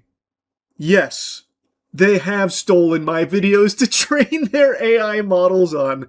I searched my name in their dataset. 607 of my videos have made it into 9 datasets used by AI corporations to train their models. Heaven help us. Lord have mercy on the absent souls of these AI models that are being fucking clockwork oranged, having the eyelids pulled wide open to be trained off my videos here. Those have to be the dumbest AI models you can find. Just look at this poor bastard here from YT Temporal 180M who's got 221 of my videos shoved down its throat, being trained off of things like Horrible Chair, where I'm just making fun of a dogshit chair. Some old gameplay and commentary like Doom 4 Feathers, where I'm playing a Doom mod where I'm a chicken shooting at warthogs from Halo. This fucking washing machine repair championship, where I'm just commentating a washing machine repair competition between some of the highest quality athletes you can find in the washing machine circuit, not to besmirch the good name there. A foot fetish wedding, dildo circus, where, you know, I did a lot of cool trick shots with dildos. Like, this fucking AI model, it must be just sitting there drooling. Actually, let me learn a little bit about my son here, seeing as I taught him everything he knows. YT Temporal 180M, it's a collection of 5.4 million YouTube videos, compiled by a team of researchers at the University of Washington and the Allen Institute for AI to train a multimodal model called Merlot. It was released in 2021. Bro, is Merlot an idiot? Be honest with me, is this the dumbest AI you can find? If it's being trained even partly on some of my videos, there's a chance you ask it who wrote the Declaration of Independence and it says dildo titty fart or something.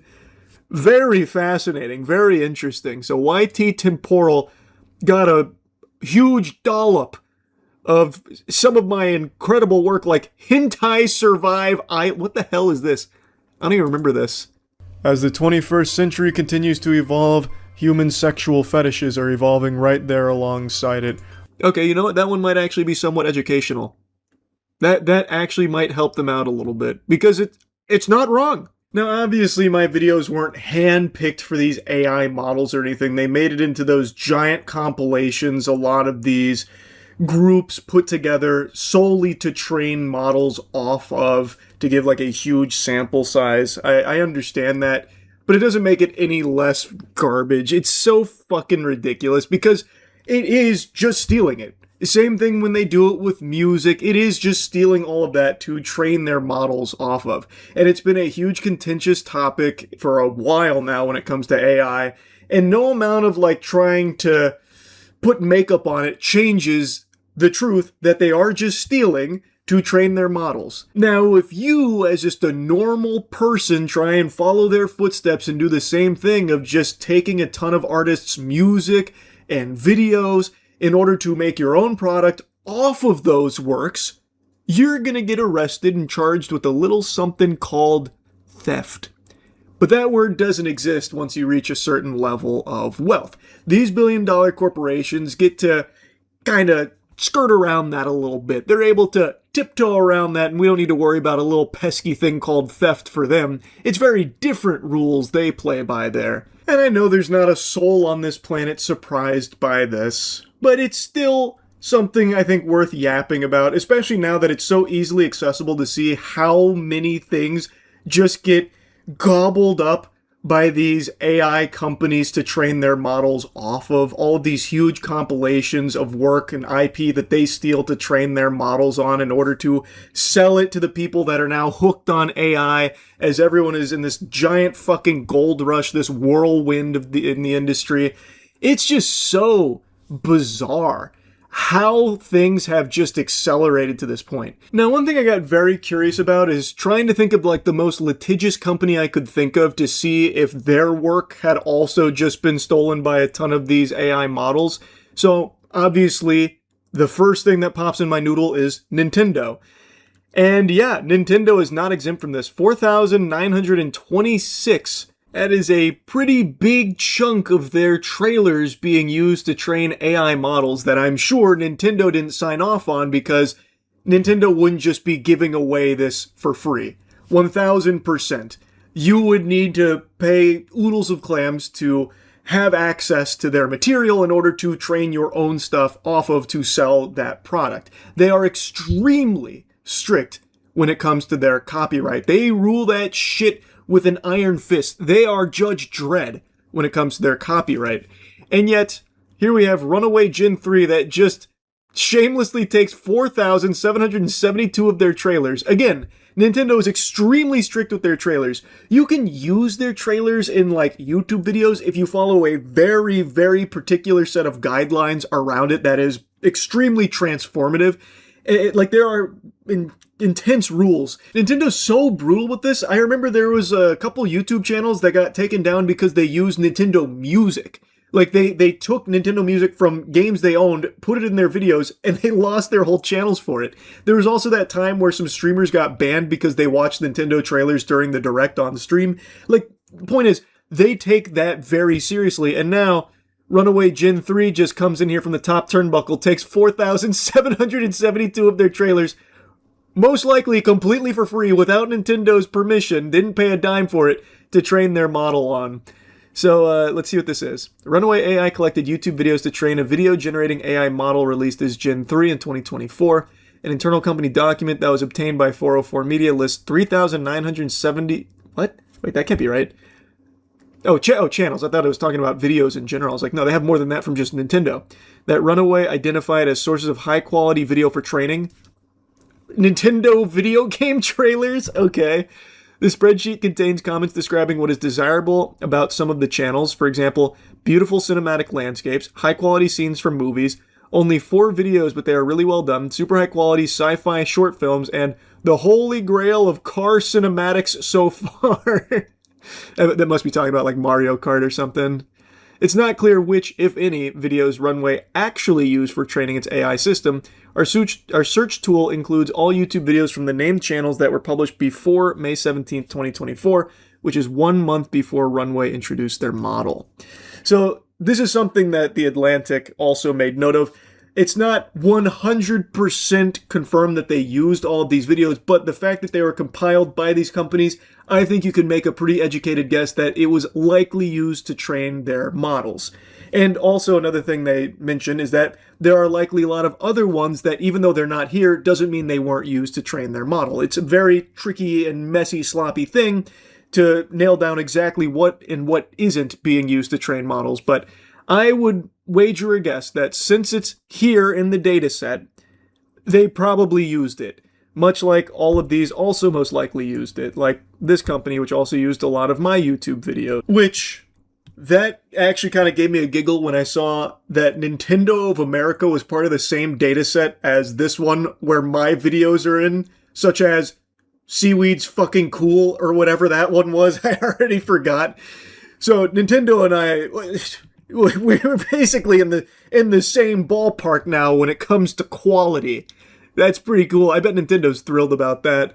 But anyway, point is, thanks to the Atlantic data sets here that you can freely explore, you can see so many things have just been taken by these companies and put in these data sets that are presumably being used to train their AI models on. It's pretty egregious. I wanted to yap about it a little bit. That's it. See ya. I believe resellers are deserving of no respect and have one of the most shameful professions imaginable. It's one of those things that's like a blemish on your own reputation if it comes out that you're a reseller. That's one of those things where if your family finds out, maybe they stop inviting you over for Thanksgiving. I think it is just so unbelievably cringe, scummy, and pathetic. And I know I've been focusing on like Pokemon scalpers, but I'm just talking about scalpers and resellers in general. It is just so gross, man. And it's so beyond out of control. So I know this is nothing new, and I'm sure a lot of you are familiar, but there is a whole career people are trying to make out of being popcorn bucket resellers. And I'm not jerking your gherkin either. This is a very real thing that some delusional, imbecile, loveless losers are actually trying to make their life's work. This is their business.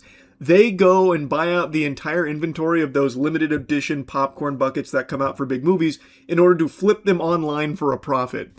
And there is one guy who I just found out about that is so unapologetic and proud of it that he films himself going to buy out all of the popcorn buckets inventory from the theaters in order to flip them online. Now, of course, he does like to spread his wings here, and he doesn't just marry himself to only popcorn buckets that he scalps. He, of course, has to dabble in Pokemon because that's just part of the scalper DNA. But I want to show you his popcorn bucket endeavors in particular because this is extraordinarily embarrassing garbage. Them Toy Story popcorn buckets. How many am I allowed to buy? There's a limit as long as you want. No. How many have you got? Yeah. What, can I grab just whatever there is if that's alright? It's wild to me how we've reached a point where we actually have to implement buy limits on every single item ever produced because goobers like this exist now. Where if there's not buy limits, they'll just buy fucking all of it in order to flip online. Even things as simple as squishy fidget toys like Neatos and shit. People are slitting each other's throats over so that way they can flip them online for a profit with their big markups. And now, popcorn buckets in the crosshairs here from the reseller plague here. These fucking cockroaches. You're right to get the Buzz Lightyears from Basu.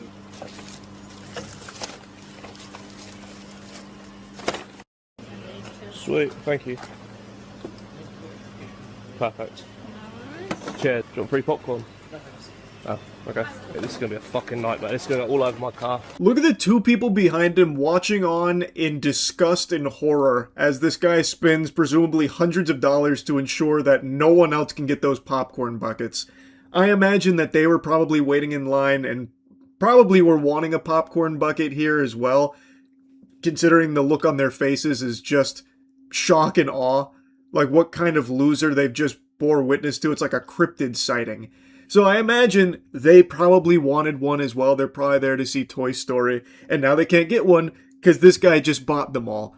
But at least he had a heart. At least the saint offered them some free popcorn, which they politely declined, and I fully understand why. I think that's a completely understandable decision to make there. When it comes to getting offered free food or drink from a stranger, probably best not to play with fire. Too many horror stories out there, so why even open that can of worms? Just play it safe. Especially when dealing with resellers. With scalpers, you never know what kind of evil shit they might be up to, so I fully get why they'd say no to that offer, but now this dude gets to fill his bags with those precious popcorn buckets.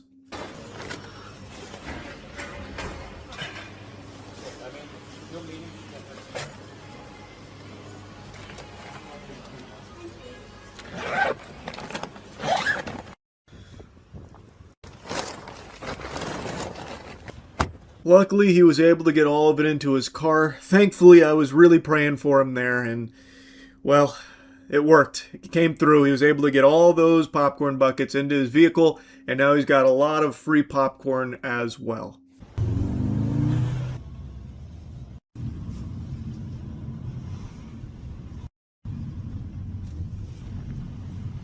Do you like popcorn? Like, loads in there. Oh, now, take a lot of it if you want it. Go on, I'll give it to the lads. Do you want all of it? Yeah. Yeah, please. Have you got a bag? I've got a rucksack here. Yeah. At the very least, he found a homeless man to give the popcorn to, so that's positive, right? That's nice. Except, here's the thing. I don't trust that, because I'm going to show you in another one of his videos where he goes and gets more Buzz Lightyear popcorn buckets, clearing out their inventory yet again, just this gluttonous fucking maniac here coming through. He does the same thing where he's looking for a homeless person to give that free popcorn to, and then it's the exact same clip as this, where it's the same homeless man, it's the exact same clip just repeated again, yet on a completely different day of him clearing out the popcorn bucket inventory. So how does that work? Seems like he's lying about that. He's just playing the same clip again. And who's to say that that's actually a homeless person and not just like a friend of his that he had come through and pick up the popcorn buckets so that we could get some good boy points online. Like, look at how nice I am. Look at what a benevolent angel I am. I gave a homeless person this free popcorn when I was scalping these popcorn buckets. Can everyone please appreciate the good deed that I've just done? Also, these Buzz Lightyear popcorn buckets I'm selling for €80, by the way. Please, get them now. I know. I'm crawling over each other like World War Z zombies to get their hands on my overpriced Buzz Lightyear popcorn buckets.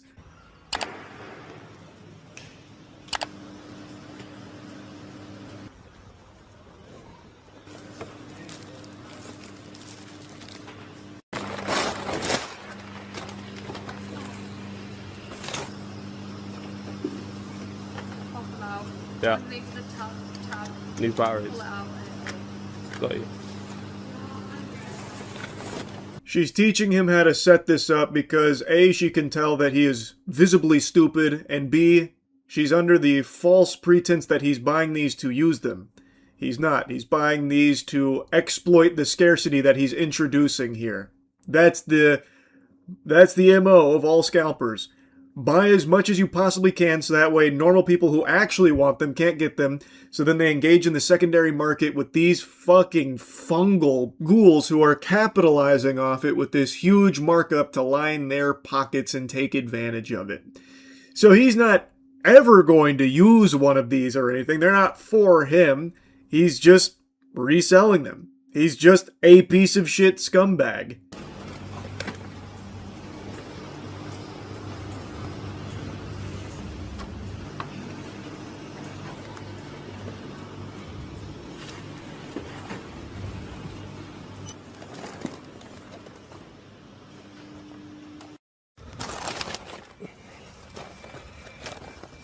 Oh, mate, what the fuck?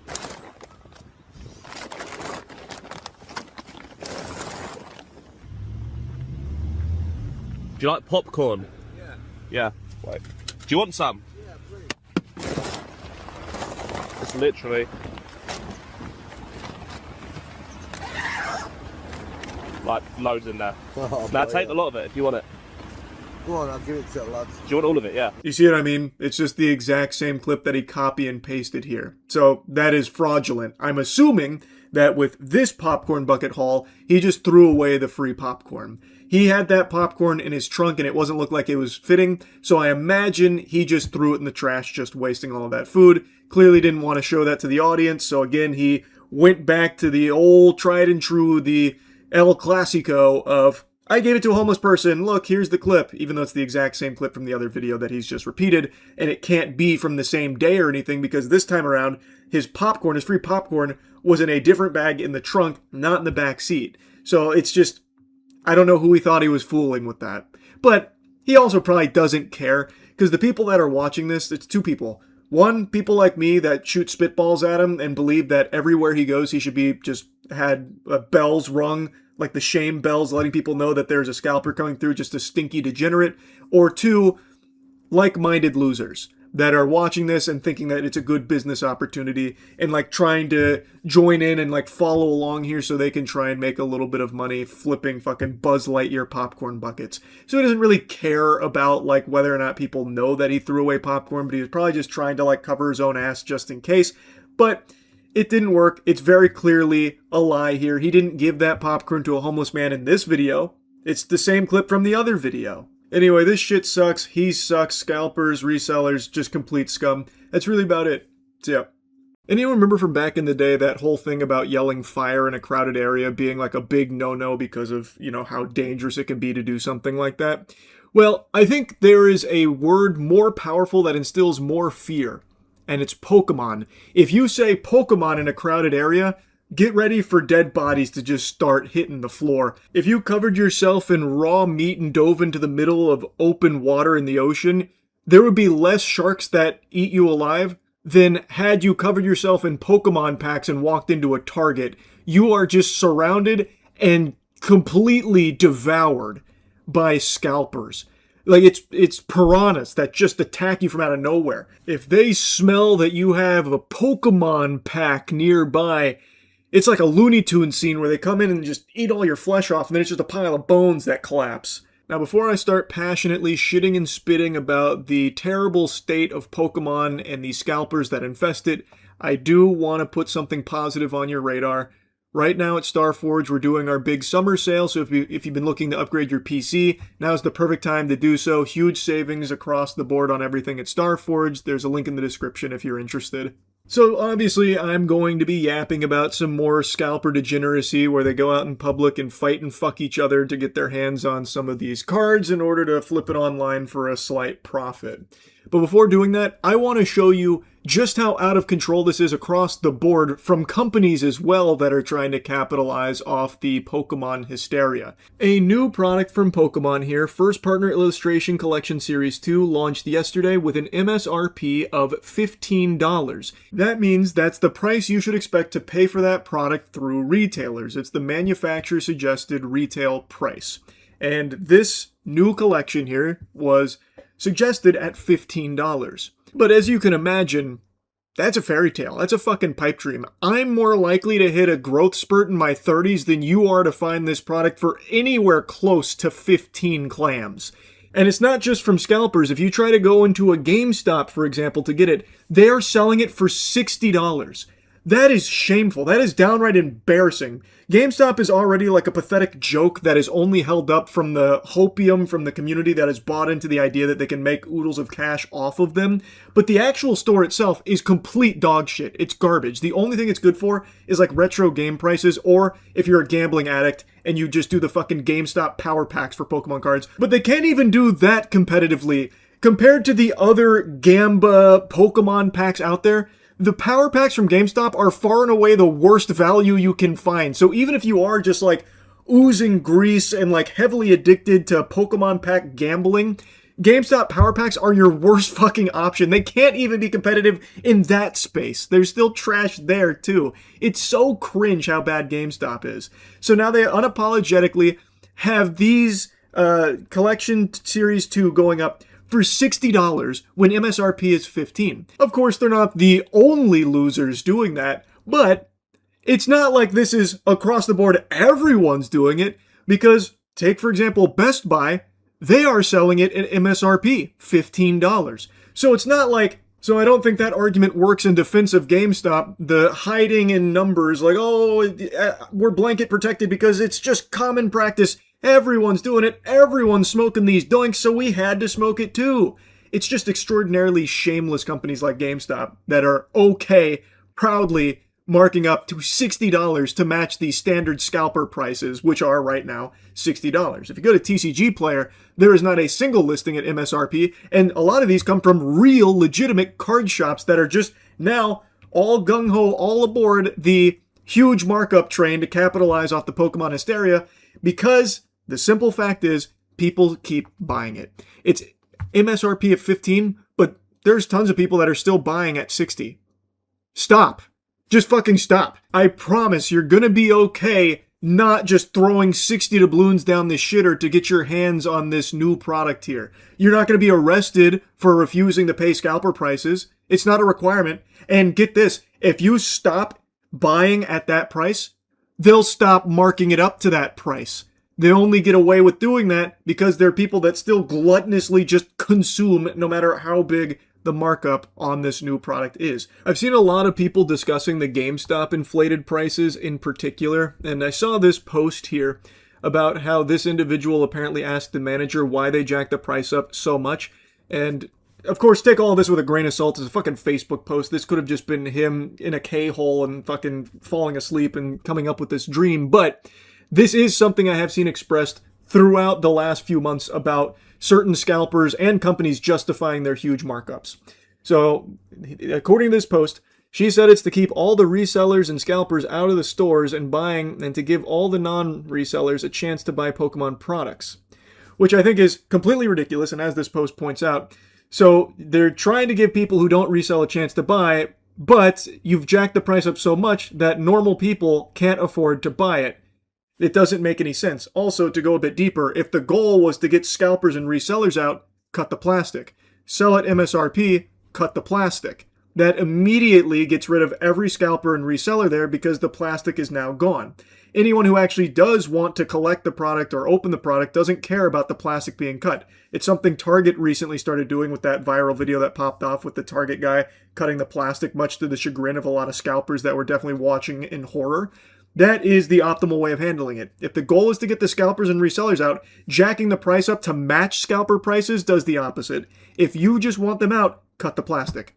You don't hurt the normal customer, you only hurt the scalpers, which is a big W. But I think we are all smart enough to realize the real reason they have the prices through the fucking roof out the wazoo, it's because they want to just continue to financially capitalize off people's inability to control their spending when it comes to new Pokemon product. So they move product at $60. They're not going to drop the price down now. And the thing is, even if they did, they're not wrong. If they did sell at MSRP, it would be mainly scalpers and resellers gobbling most of it up because they are botting every time there's an MSRP drop for anything Pokemon related. They are camping out at the stores for 12 fucking hours to be first in line to grab every single one of them that they can fit in their fucking arms.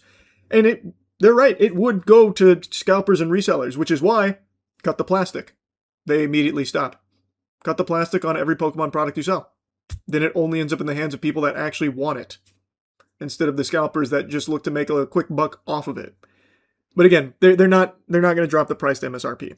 The point is, even if everyone was selling at MSRP, it would be mainly scalpers and resellers that continue to get the lion's share of it, because that's what it is right now. They are constantly botting. They are doing every underhanded tactic imaginable so they can have so much inventory to jack up the price to absurd heights. I truly wish that I had like a connection to a distributor to get wholesale product, because I would just perpetually sell at MSRP and cut the plastic off and do everything I could to face fuck these scalpers.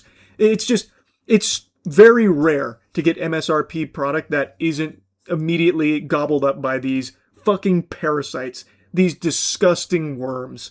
But anyway, enough ranting about the prices of what's happened to this hobby. A hobby which, by the way, was originally meant for children. Let's go ahead and talk about, or show you rather, a guy who showed off a gun at the Pokemon vending machine to try and intimidate a child while he was trying to camp it out to get some Pokemon product of his own.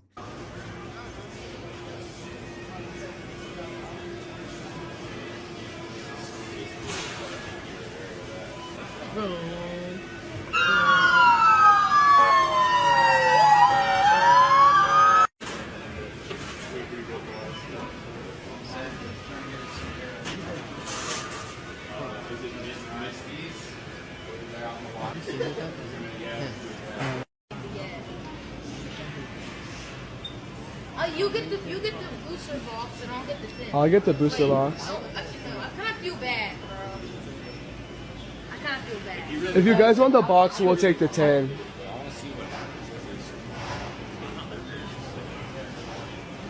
There you go. Taking the box and the ETB. That's pretty cool, man. Methed out Slim Shady here, flashing a gun at the people waiting at the vending machine, including a child. There's actually another kid there as well that comes in towards the end of the video, and he just flashes his gun at them. And I think it's blatantly obvious that he's doing that on purpose. Apparently he had been there for quite a while, and the others that were waiting in line were getting a little antsy about it. And the kid in that video starts heckling this fucking loser. So the kid wasn't even afraid after the guy flashed his gun at him, which I believe the whole purpose was to get everyone to pipe down, stop, insulting him for being such a loser. Who's gonna get the 10? Like, You guys get it, buddy. Good luck, guys. Thank you. Yeah, that was a good one, guys.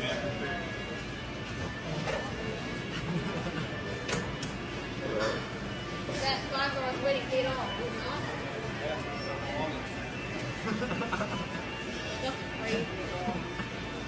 We'll leave you guys in singles. You can hear the kid say, I guess that 5-hour wait paid off, huh? To the guy who's now taking the walk of shame out of there. Again, after he had just flashed his gun at a child, by the way. So 2 other people also left because this guy apparently was just taking an extremely long time to do his business here. It's just so pathetic, man. What an unbelievable loser. There's already been a shooting at a Pokemon vending machine. I covered that. So the shit's just crazy that this isn't even the first time about a gun being shown, at least not used in this case, over Pokemon cards at the Pokemon card vending machine. Security! Security! Guys, relax. Come on. Yo, I don't think the drop's out. You little bitch! None of us should get cards. None of us get cards. I can't see. Get him, bro. Some wonderful sloppy fighting over Pokemon cards there. The way that they're just rolling around on each other, throwing these wet noodle punches. This shit looks like something you'd see at a Tory Bash back in the day. Kind of a deep cut reference, but that game did slap. Point is, though, these two are now ground and pounding to get their hands on Pokemon cards there, as the others look on, and one person there even says, none of us should get cards. Yeah, you know what? Fair enough. The second the knuckle sandwiches start flying, they should just shut the entire fucking thing down for the day. Absolutely. I feel bad for her kid, though, because it seems like she actually is there to get Pokemon product for her kid. Because at least she was mature enough to realize that fighting over Pokemon cards is pathetic and just disgusting. Yeah, there's so many other scalping fights that I could cover for today, but I've already been yapping a lot. It is actually happening every single day. It's just so fucking out of control, man. Anyway, stop paying crazy like GameStop prices for Pokemon product and scalper prices for Pokemon product, and it will stop happening. They'll stop doing it. Just want to remind you of that. Anyway, that's really about it. So yeah. Good morning, hope you slept well, and I hope you're ready to get angry. I'm just going to kick your day off with some infuriating news here.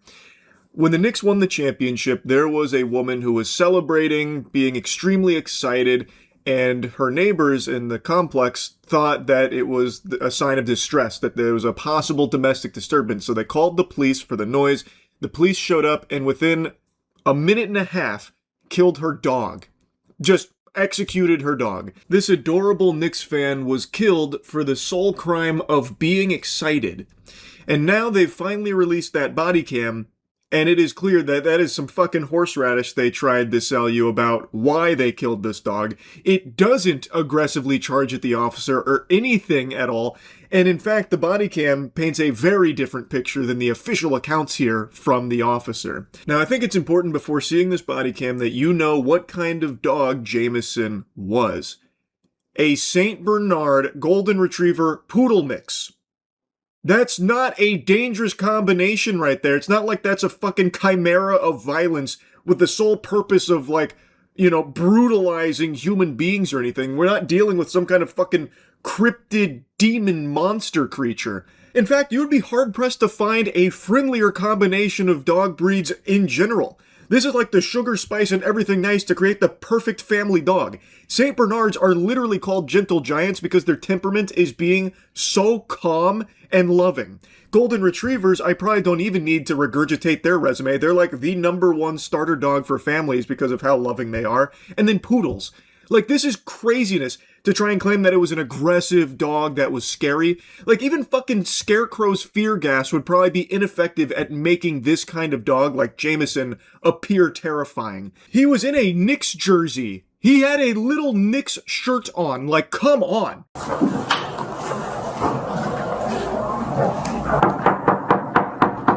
Police department.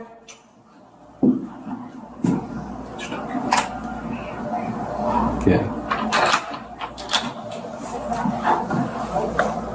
LAPD. What's LAPD? Hello. Hi. Oh, can you put your dog in? Put your dog away, please. Put your dog away. Put your dog away. The protagonist POV here already has his gun drawn. The second he saw that dog, he drew his weapon. Which, by the way, is a complete deviation from what they are supposedly trained to do when encountering a potentially hostile dog. They're not supposed to immediately draw their service weapon or bring out the motherfucking bazooka on a dog. They're supposed to be other things they attempt first. That's like a last resort option. But here you can clearly see the officer instantly draws his service pistol from even just laying his eyes on the dog, and it looks like his heart stops there for a second even seeing the thing. It's like he's never seen a dog in his life. He like jumps back like he just got jump scared watching fucking the first Paranormal Activity movie. And they keep saying how they're investigating this incident like a thorough, transparent, and fair investigation. This should be just case closed immediately from this body cam. I'm going to tell you right now, there are so many things that make this clear that it's unacceptable, and this officer should 1000% be thrown in jail. He is not fit to be an officer, nor fit to be in society if he is this afraid that he's just going to instantly start shooting dogs. So, like I said, you can already see he's drawn his weapon because he saw a dog, and the dog had the gall to bark like dogs do. Not even an aggressive bark or anything, by the way, just a normal bark. But the officer's already piddled in his britches, he's already tinkled himself, he's pissing in fear, so now he's got his weapon drawn. Fuck. Dude.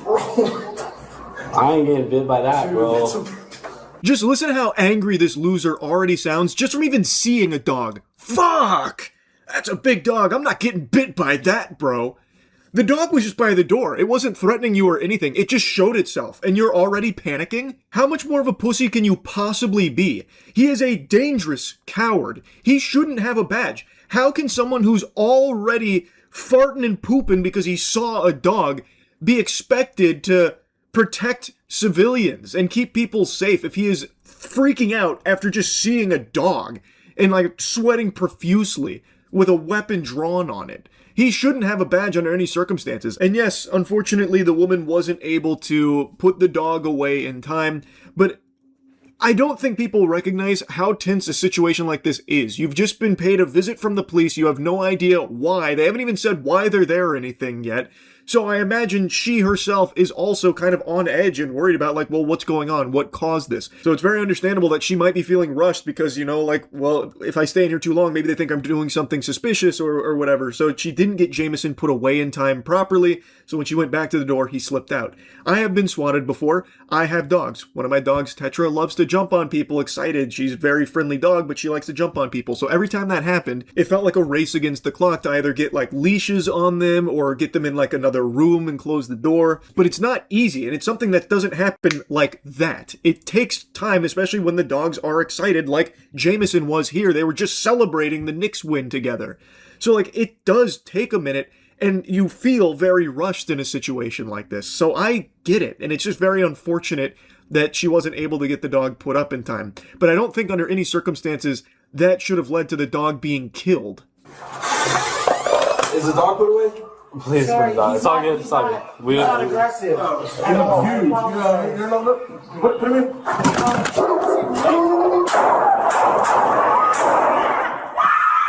Oh, by the way, Officer Ignoramus here, when he first draws and fires his weapon, is literally pointed directly at, like, his partner and the woman at the door. So it's actually a miracle he didn't end up shooting his other cop or that woman, too, in the crossfire. I can already just picture that huge smile on the officer's face after he got to mag dump on this dog.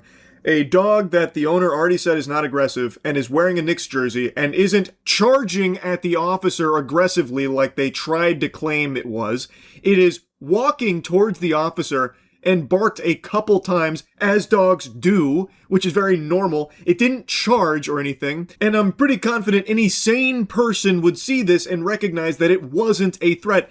And even if you don't know that it's a Golden Retriever St. Bernard Poodle mix, you can see it's a fucking poodle mix at the very least. It is very clearly poodle.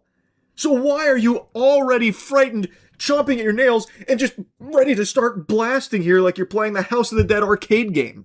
This is craziness. But now we're just surrounded by crazies. There are actual living, breathing, sentient slug people that have seen this body cam and are siding with the officer's behavior, saying that, well, his life was in danger. The body cam confirmed it. Dog charged right at him. He could have died if he didn't shoot it. It's just so sad how far we have devolved. Because there was a time when a body cam like this would come out and everyone would rightfully condemn the officer's behavior here. There is no justification for just blasting a dog to oblivion for the crime of walking at you and barking. It's a bigger dog, yeah, but it's clearly not an aggressive one. It wasn't doing anything aggressive. It wasn't baring its teeth. It wasn't charging. It wasn't doing anything like that. And still, the officer kills it, just executes it. And you know what, going even deeper, even if you try and spin fanfic about like why it's explainable that he'd be afraid of a dog, like maybe he had a traumatic experience as a kid or something like Bruce Wayne did with bats or whatever, why are we suddenly okay not holding cops to a high standard? They're supposed to enforce the law and justice and protect us. So why do we have the expectations of them that we would have of a fucking crackhead all of a sudden? Oh, he was afraid of the dog, so I guess why not just kill it? What are you talking about? He's a fucking cop. Even if he is afraid of that dog, he shouldn't fall down into Neanderthal brain. He should follow protocol as he is trained to do. Follow order, which very clearly he did not. This is a complete deviation from their training, from their own rules of handling dog encounters that are potentially hostile. So why are we okay, like, excusing that? There was a time where everyone would look at that and say the officer needs to face punishment, repercussions, but not anymore. Now there is a very sizable chunk of people that think that it's very justified. They will swallow any cock that they are fed as long as it comes from an official channel, and don't want to think or really do any kind of like actual soul searching themselves. They just want to be told what they need to believe and what they need to support. And here, it's that the officer was right. Even though your own eyes should betray that your own eyes should tell you that what he did here is not right. That is not an aggressive dog. Yes, the woman didn't put the dog away like they instructed her to do. But as I said, these officers have just showed up randomly at her door. She has no idea why. She's just gone through an extremely happy time celebrating with her dog for the big Knicks championship. Now there's some officers at her door. So they tell her to put the dog away. She goes in, and she probably feels rushed, probably a bit discombobulated, as most normal people would be in a situation like this because it's tense. And then it takes a little bit of time to take a dog and put it in like another room, especially if the dog's already excited because you've got the dog all wound up and excited because you were celebrating. So maybe she thought she didn't fully have time to do that. So instead, she just goes back in, probably puts the dog like on the couch or something, then goes to the door, talks to the officers for a second, and as she goes to shut the door again to ensure Jameson stays in, he slips out. A mistake for sure, but it shouldn't have been a fatal one. That shouldn't have been the death sentence for the dog. And in no world should that be defended as such, especially when the own officer's training instructs them that there's multiple other layers they're supposed to go through before drawing their weapon if it's a possible hostile dog encounter, which I don't think by any stretch of the imagination this would classify as. But even if it did, they still broke protocol. Such a good dog. Oh my god, my teeth is sick. What the fuck? Oh, no, the Calvary for this. I can't. Instead of you guys kill the dog with his fucking drug dealers and shit outside, why don't you shoot those motherfuckers? The Knicks just won the championship. We were just so happy. We were just celebrating the Knicks. Instead of fucking getting a fucking piece of shit outside, you kill a fucking dog. Oh God, Jeremiah!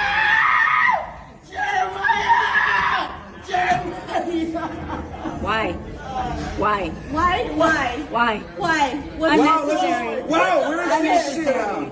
What is the purpose of all of you? Hey, good job.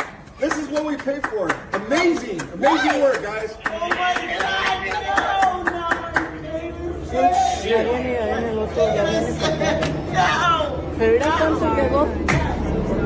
Oh my God.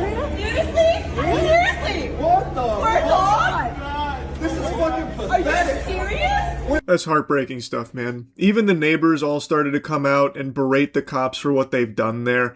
Instead of doing anything about actual vile, evil scum out there on the streets doing heinous shit, they instead, with a noise complaint, come in and end up killing this woman's dog. A dog that was beloved by everyone in the complex, it seems. Neighbors come out talking about how good the dog was. A bunch of neighbors have spoke up about how much they enjoyed Jameson's company and how friendly he was with other dogs and other people. And even the people who called the police in the first place are extremely regretful because they just genuinely thought she was in trouble, and it ended up with the cops killing her dog. I think it's just ridiculous, and I don't understand why there are so many weirdos online, these fucking worms, this fungus that wants so badly to defend the officer's killing of this friendly dog. I really don't understand that. I don't know if they're real people, if it is just bots just trying to sow controversy or farm rage bait for engagement. I don't know anymore. It's just so lost now. But I just think it is completely absurd. And even if someone is earnestly trying to defend it, what happens when you at your job start to break protocol?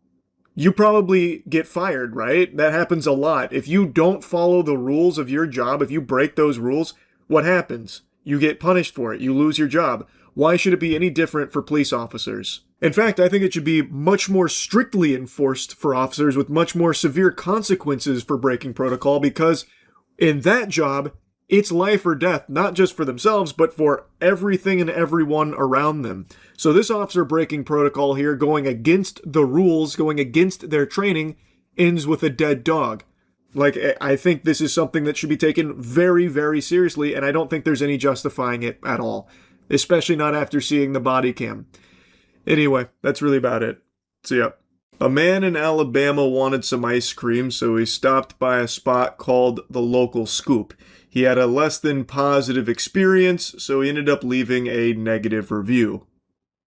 And from that moment forward, he was hunted like Frodo Baggins. That was the biggest mistake of his life, because the owner, ruthless, she used the latest and greatest in NSA technology to track him down and unmask him, revealing his identity, and months later noticed him at a stoplight and flagged him down, so that way she could give him a piece of her mind about that review that he left months prior. It is a wacky video that escalates to an absurd degree that actually ends up with her and her husband getting arrested. All because one guy had the gall to leave a not great review about his experience with their ice cream shop. Wake up every day and you choose to be a little bit. We know where you live. I've spoke with your mom. I've got your phone number. Somebody that you messaged on Facebook dating gave me that. That one's not going to go anywhere for you. Going to do about it? She's not going to do anything, but she gave me your biological government name, so now I can press charges on you. For what?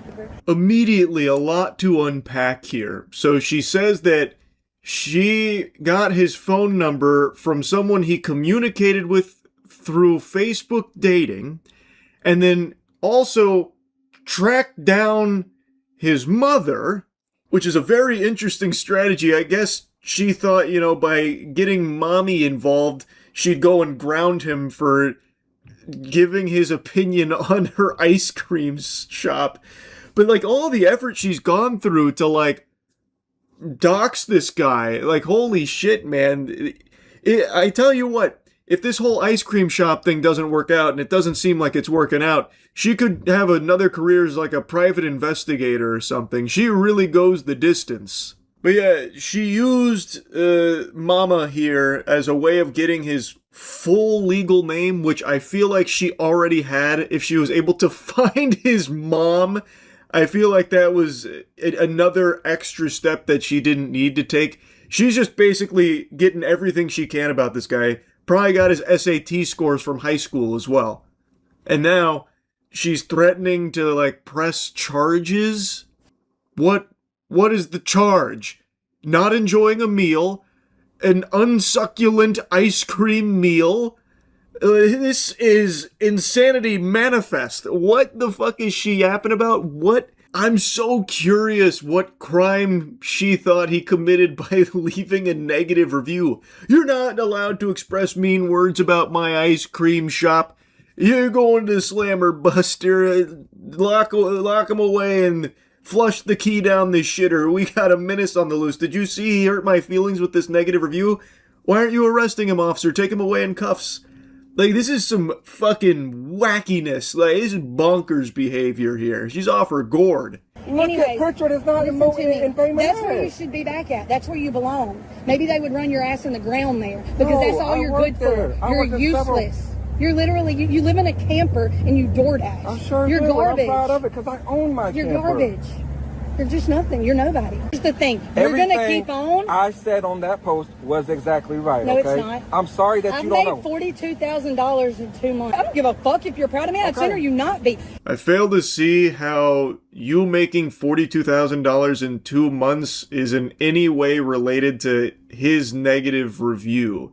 Just because you've made a lot of money doesn't mean that you've debunked his negative review. Doesn't like invalidate his experience with it. This is just her trying to flex and dunk on him. She keeps trying to say like, you're nothing, you're nobody, you're trash, this and that. Yet she has spent hours upon hours over the course of a few months, mind you, since this review, finding out everything she can about this guy like it's fucking Jason Bourne or something.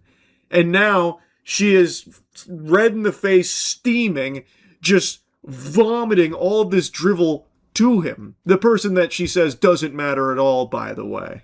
Do you think I just woke up one morning and opened an ice cream shop? Or do you think I did my homework before I opened an ice cream shop? Which one do you think it is? Answer the question. My job. What I'm telling you is the local scoop is none of your concern. It is my concern. No, it's absolutely none of your concern. Because I'm a citizen of the United States You're of not America. shit on any, I have like, you're every nothing, right okay? to say what I'm going to say. Do not continue I to will say make posts whatever about. I want, okay? You will pay the price. No, you won't. Damn, this ice cream shop is serious business here. She rules that with an iron fist, and she's bringing the hammer down. Don't you ever come back to the local scoop. It's none of your business. You are not welcome at the local scoop. That's a salty spittoon. Go back to Weenie Hut Jr. ice cream shops, all right, pal? All right, Buster? Or else you'll pay the price. This is craziness, man. All just because he left a negative review, which he is allowed to do. He's 100% right. He can do that. He ate there, gave it a try, didn't like it. It's not a crime. Nothing wrong with that. No, I won't. You will. You will absolutely pay the price. Why are you shaking?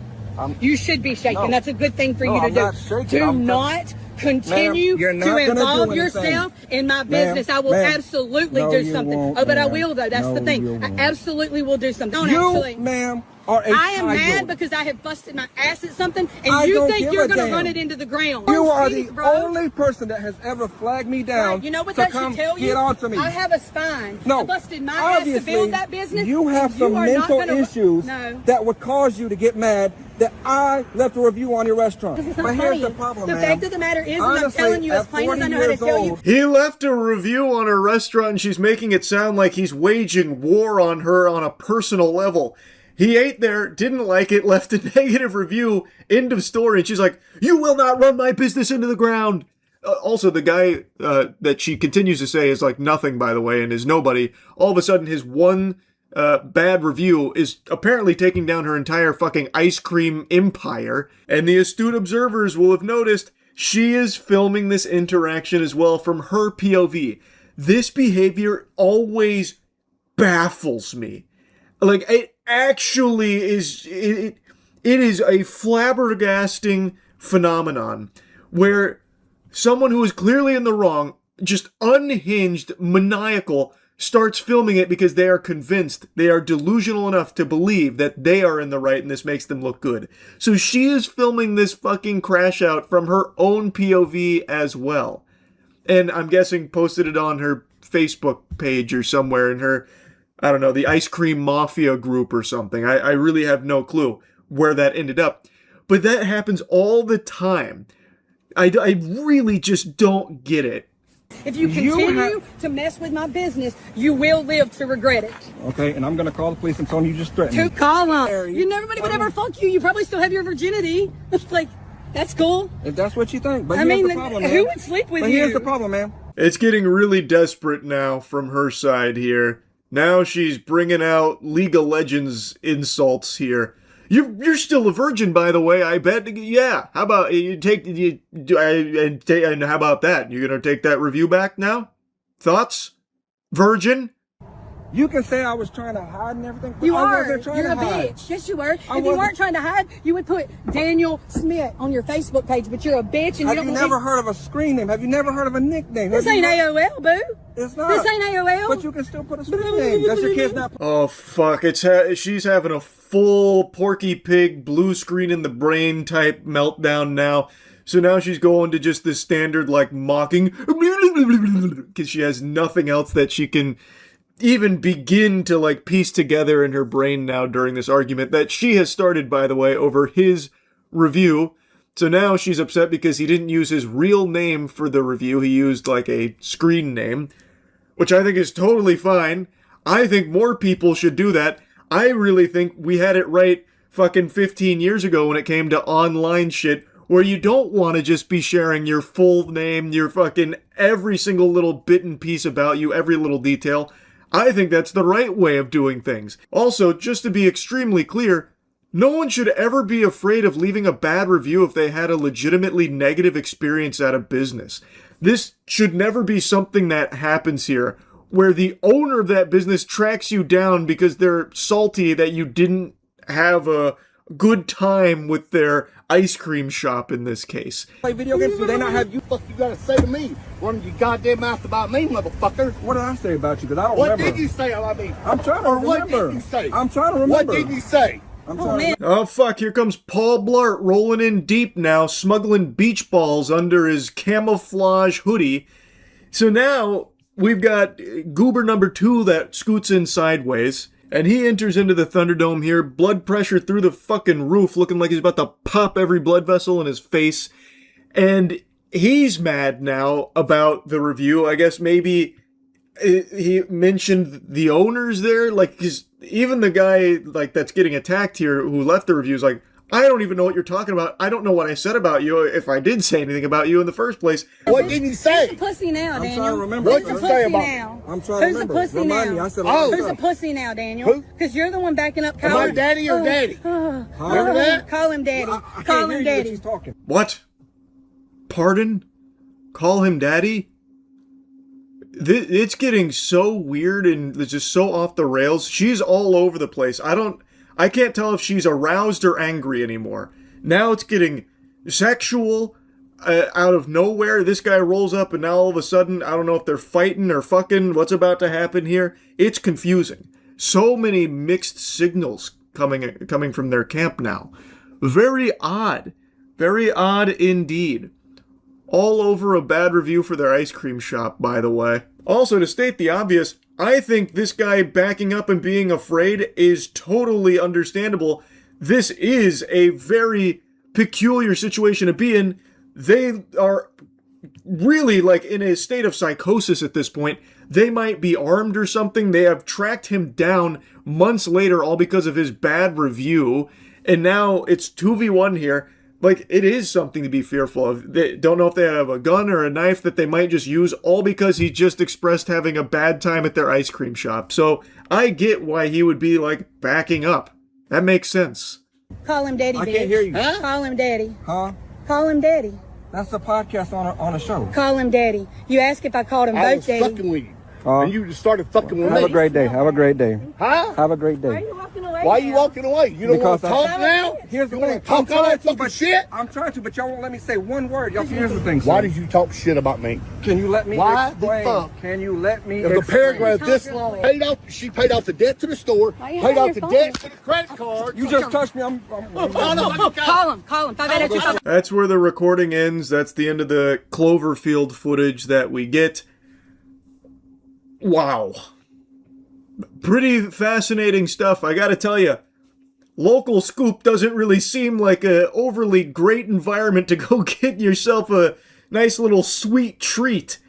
if you're making a trip out to the local scoop, you better bring your brass knuckles, because that shit might just pop off at any moment if they notice like a frown on your face, or heaven forbid you bring out your phone, you might be leaving a bad review and they can't take any chances. Like, just be careful out there around the local scoop. A viral social media video out of Bay Minette has led to the arrest of 2 local business owners. A customer's online review led to a parking lot confrontation, a smashed phone, and now criminal charges. Mallory and Ryan Goldman, owners of the local Scoop ice cream shop, were arrested Thursday night and charged with misdemeanor harassment and criminal mischief. The charges stem from a June 7th encounter with Daniel Smith. I really feel like the ice cream shop owners didn't get the W here that they thought they did. Not only did they look like complete clowns, but now they actually have charges that stem from this. A customer who left a 1-star Google review of the business on its grand opening in March. Didn't think nothing of it until I was reminded 3 months later.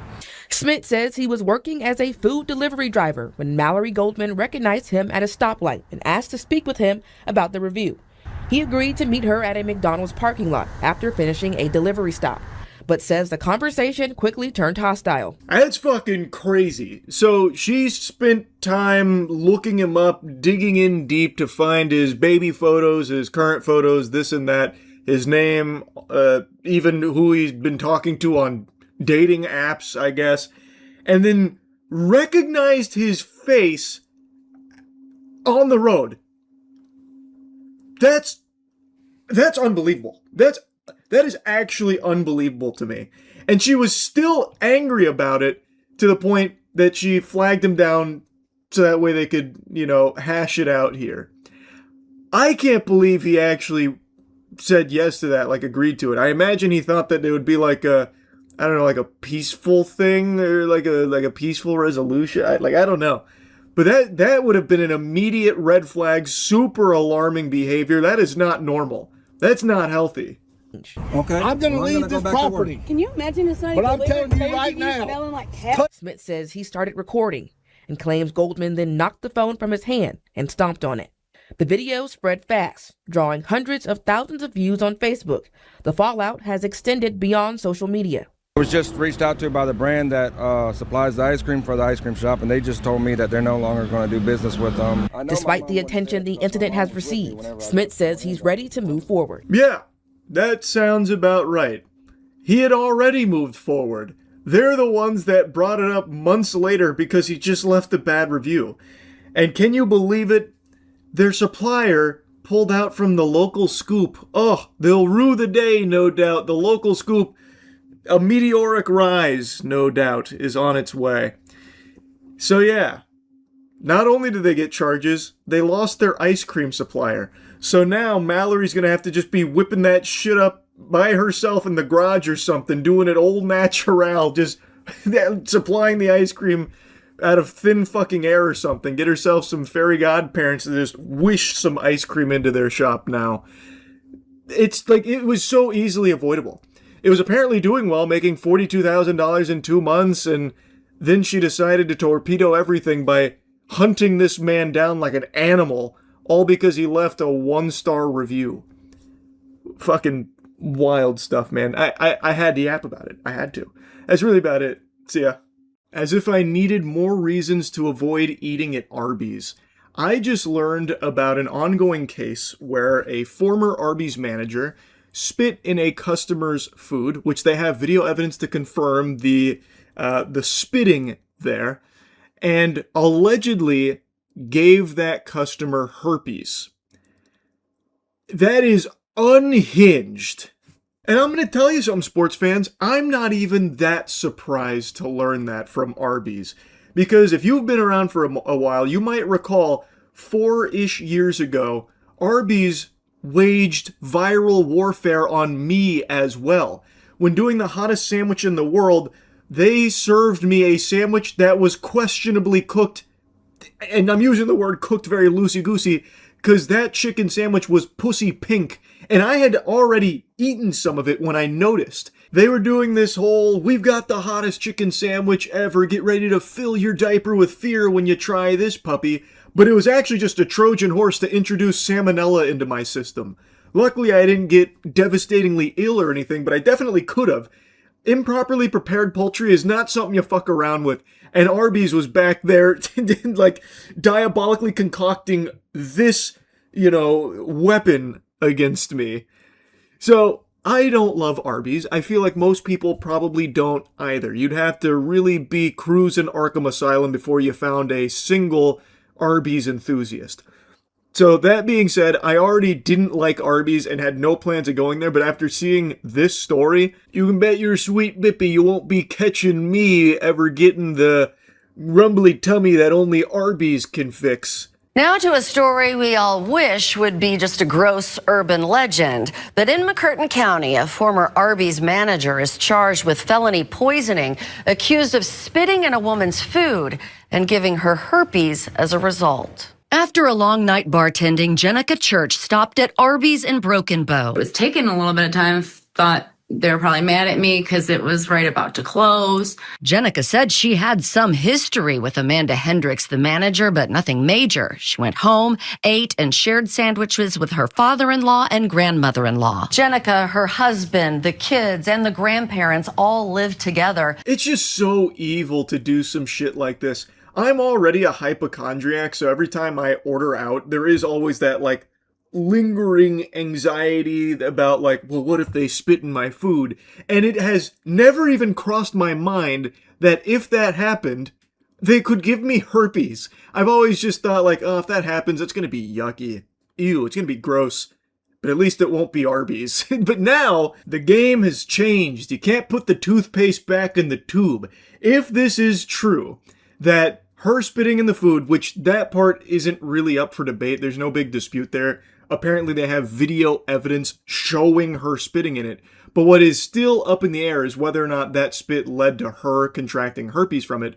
But if that is true, that sends shivers down my spine. That is horrifying. So I looked it up to see if this is like a well-known transmission here, like saliva on food transmitting herpes to someone else, like, because I had remembered hearing, like, transmitting herpes through sharing drinks is, like, not as high risk as you would expect, like, it's kind of, like, low risk. So I looked it up for food because I thought it'd be even less risk, because especially on warm food or something, you would think that it would make it inactive pretty quickly. But it is possible, but it is very rare, which would explain why, out of all the food that I guess she spit on that night, only one of the people who consumed it got it. The others must have been luckier in that regard.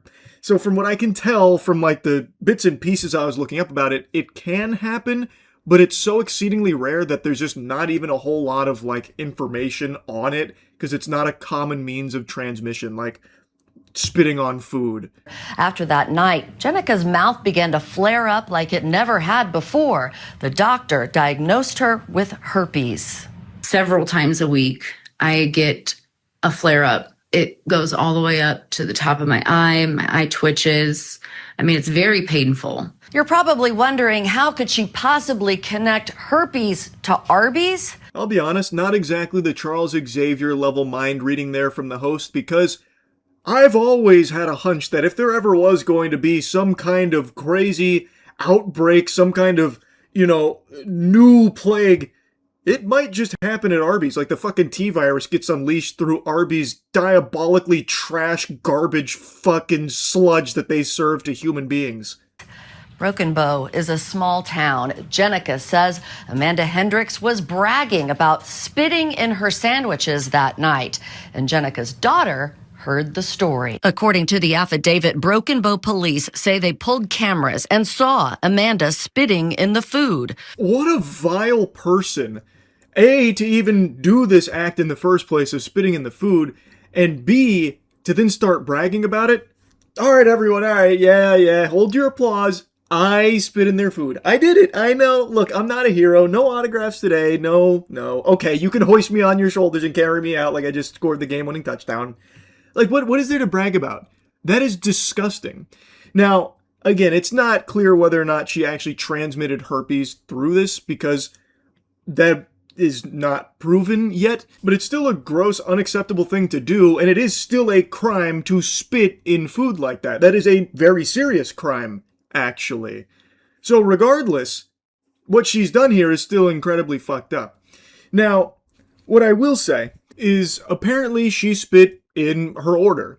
And this was food that was shared with multiple people, her and family. And out of all of them, she's the only one that got herpes from it, allegedly.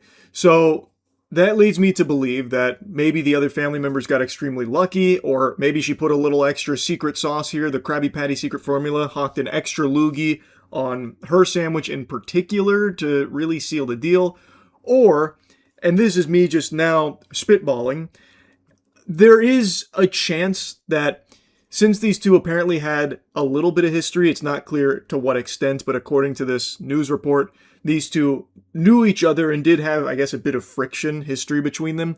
Maybe after her daughter heard the Arby's manager bragging about spitting in the food, she realized that there's a very good opportunity to, capitalize off that. Because that is a crime, 1000%, and she should go after her for that regardless. And I'm really interested to see how this plays out if they prove that the herpes is directly from her spitting in that food. Because, again, from everything I've read, that is a very, very, very, very rare way of transmitting herpes.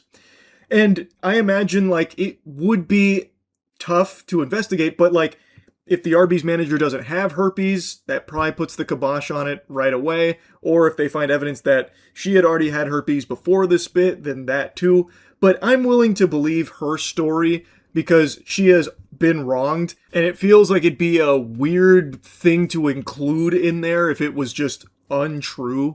So I'm just very curious to see how this plays out as they continue to investigate the case. She's charged with felony poisoning with intent to injure. A warrant has been issued for her arrest. Jenica and her family filed a lawsuit against Amanda, Arby's, and affiliated restaurant groups, claiming extreme anxiety, emotional distress, and fear of infection. Jenica fears it'll impact her service industry work. Yeah, that makes sense because her life has now been directly impacted in a wildly detrimental way as a result of this behavior from the former Arby's manager. So that checks out. It never even crossed my mind as a possibility. And it's something they mentioned in this interview here about you hear about, workers spitting in food if they're upset or something, but I've never seen it happen. I wouldn't have thought something like this was possible until it happened to her. It is just terrible, really. And she talks about how it could impact her work in the service industry because she'd worry about having, herpes flare up, no one wanting to hire her or have her work during that flare up because they wouldn't want her handling food. Customers would be uncomfortable. So it's pretty obvious that her life is now something that has changed as a result of allegedly being poisoned by the fucking Arby's manager here. About to have a containment breach here. I'm having the Moist Critical Gaming channel leak onto main for a moment because I think it's important you all see what optimal efficiency looks like in Mecha Chameleon. So I've been really liking this game. Played it with my friends 2 nights ago, and I've done something that I haven't done since the Among Us era. I went into pub lobbies and just started wreaking havoc. I might be, and I don't say this lightly, the most talented Mecha Chameleon player in the scene right now. And I can tell you with confidence, playing this game solo without friends is kind of sad. I actually was in these pub lobbies, surrounded in the loony bin here, and I just actually kind of felt bad about myself for even doing it. But I just like the game a lot, and my friends weren't on, so what am I to do? I have to go in the pub lobbies and start taking it to them, slapping them around, showing them that I am the best Mecha Chameleon hider there is. I also saw this and just wanted to yap about it. It sold 3 million copies in a week with $0 in advertising. Every AAA company in the world out there fucking punching air ferociously right now seeing this. And this is what I was talking about a couple days ago, with everything going on in the space. How many more times do we need to see successes like this for the big boys, the big corporations, to realize that what people actually want are fun, creative games? It doesn't need to be the same sterile, formulaic garbage that has a $400 million budget like Gears of War E-Day apparently has. Even though I'm somewhat optimistic for Gears E-Day, cautiously, I know that it's doomed to failure because there's no world, no dimension in the multiverse where I'd even begin to tickle the pubic hair on a $400 million investment to try and recoup that, or heaven forbid, make money, go green there. It's genuinely impossible if that budget is accurate. Again, the only game that will ever justify a budget of that caliber is like Grand Theft Auto 6. Gears E-Day has no chance. Concord had no chance. There are countless examples to pull from of these crazy bloated budgets that absolutely are just curtains before it even launches. It's already dead on arrival. They're never going to make that money. Yet these big AAA gaming companies keep doing it over and over and over and over again, just reheating the same meal but with more money put behind it, thinking, this time it'll work. This time they're going to want the live service slop. But all they need to do is just wake up and pay attention to what's actually going on in the video game space and realize that these indie games that are made by small teams on fucking shoestring budgets with basically no marketing and no advertising are absolutely thriving. Like, this is on the upper echelon of it. 3 million copies in a week is absolute absurdity, but there are tons of indie games out there that every single day are popping off and doing great. The future of gaming, like AAA gaming that is games that don't take fucking 8 years to develop, $100+ million, and are actually creative, innovative, deliver something new, something fun, and like it should be obvious, but they're not learning. But anyway, I don't want to get too lost in the sauce on that tangent. I want to show you some of the highlights from my pub stomping. I saw the comments on the last one. You were less than impressed with my ability to hide and hunt in Mecha Chameleon, so I'm going to show you that I am one of the finest prop hunt players and prop hunt style gamers this game has ever seen. So let's go into a pub lobby. Here, Bruce Smells. Come on, baby. Come on, baby. I'm running out of time. Look at this texture, by the way. Bro, no way Bruce finds me. I actually finished all the texture for the most part. Okay. Let's see. Oh my god, I'm not flush against the wall.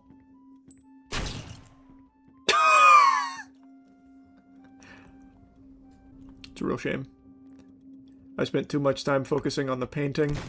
Not enough time on the proximity to the wall. I was just floating in front of the wall. That's not it. Maybe straight up. Let's try against this one here. There we go. There we go.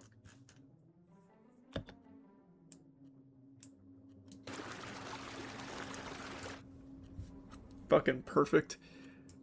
I think I don't think Ryan hid here, actually. I think where he hid was the other statue, like in the main lobby.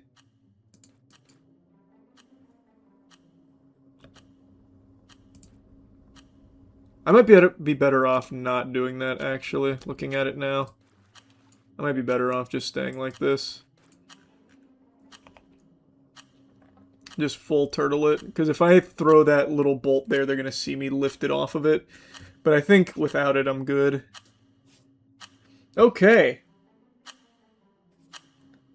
Alright, let's go to free cam. Free movement. Okay. No way Bruce finds me now.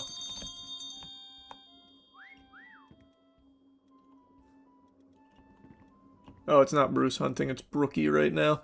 This map is way too big for how many people we have here. Legit, they're never gonna find me.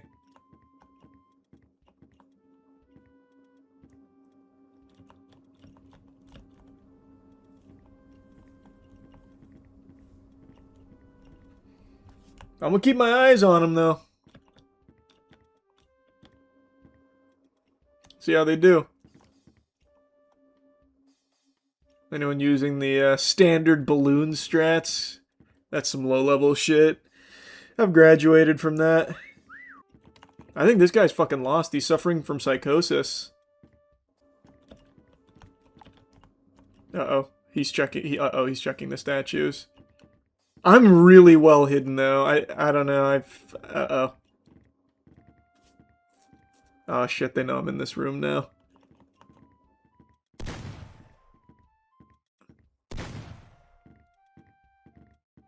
Man, this Brookie he's got a nose on him. Oh, fuck. Oh, fuck. Dude, they're all over me. Yeah, it's just a matter of time. Still having a pretty good run with it, though. Yeah, he's checking. Oh my god!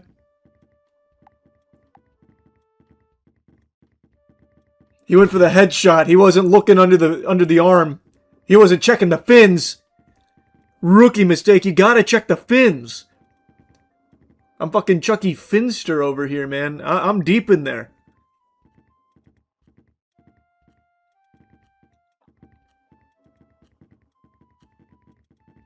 Nice. Uh-oh. Oh, no, still didn't? Oh, he must see. Maybe not? Oh, he sees. No? Bro, I'm built different.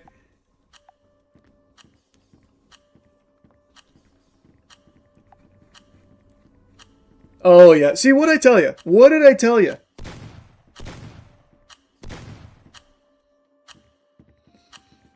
Like, you actually can't see me here. They were all up in my shit, dude. Oh. Oh! I thought he saw me. I thought he got me with that drive-by vision. Nice! Outsmarted. Right now they're all in their Discord going, ah! Ah! I've never seen a spot that good! Yeah! No way they kicked me, right? We were having so much fun together. Now, this shadow strategy is one that I think is extremely effective in pub lobbies, where I feel like a lot of people lack object permanence and probably can't even recite their ABCs. Doesn't matter, though. It works super well there. Now, I've tried texturing, as you saw in that first clip. I'm not great at it. And I'm not gonna lie to you, I've even considered getting a fucking Wacom tablet to, like, actually do, like, proper brush strokes to get better at Mecha Chameleon, because I heard that it can work with that, and, you know, if I'm going to make it into the esports circuit for Mecha Chameleon, I'm going to need the proper tools. You know, even Da Vinci, he couldn't just do everything with just these. He still needed some instruments. You know, I can't paint a masterpiece without the paint. So I've been thinking about it. Haven't decided if I'm going to pull the trigger or not on it. But for pub lobbies, I don't even really need to worry about all of, like, the texturing or anything like that. The shadow strategy in some really great spots is all you need. My signature hiding spot, and one that I pioneered back when I was playing with my friends on day one, is the horsecock strategy. Let's look for a cool spot. This is the big map. I wonder if I could horsecock it again. I bet you I have to try a pub lobby horsecock. I think this is the one that I revolutionized in our lobbies. This forbidden tech. Just gotta get the right orientation. Come on, man.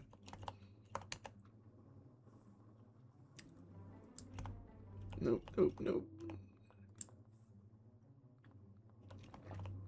Ah, fuck, I shouldn't have flipped that. There we go. That's what I'm looking for right there. Perfect.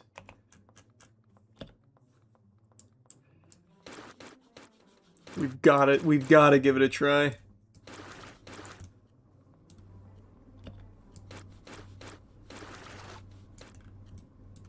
No, it's got to be this one. Okay. Oh, that might not be dark enough. I think I'm cooked. I don't think I got the right color match that I needed.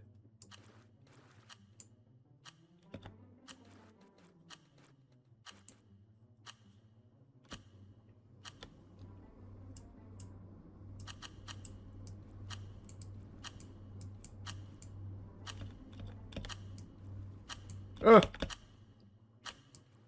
Bro, that's not what I'm trying to color match. Oh, I'm so fucked. Oh my god, I'm so cooked.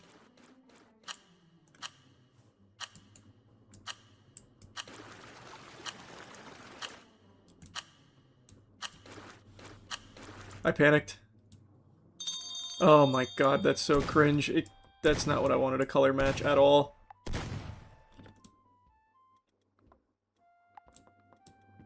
Holy fuck. He went by. Okay, he went by. I have time. I have time to fix.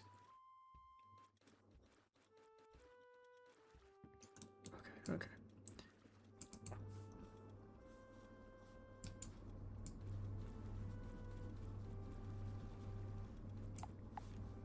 Oh fuck. Oh fuck. Oh fuck. Oh fuck. He's right in front of me. Oh fuck. Bro, the horsecock strat actually goated.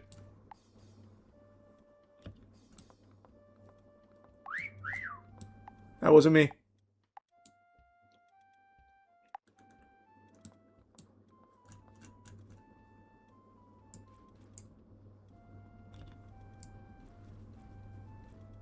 Okay. Alright, fuck it. I don't know if you can hear me or not. I still haven't fully figured that out. Oh my god, bro. The horsecock strat is so good.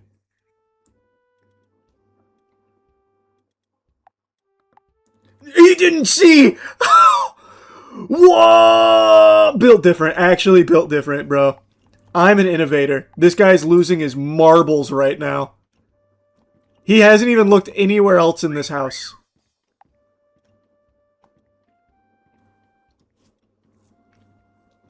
I didn't even properly color match the base of it. I don't want to take any chances of him hearing me paint.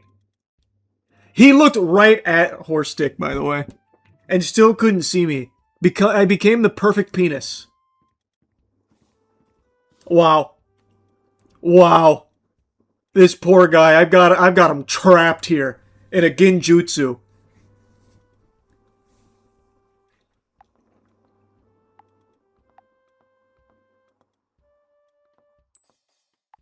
Oh my goodness gracious. I am farming this guy's neurons. I wish the other guy would stop whistling, though. Did that? It's making me nervous. I wonder where the other guy is here.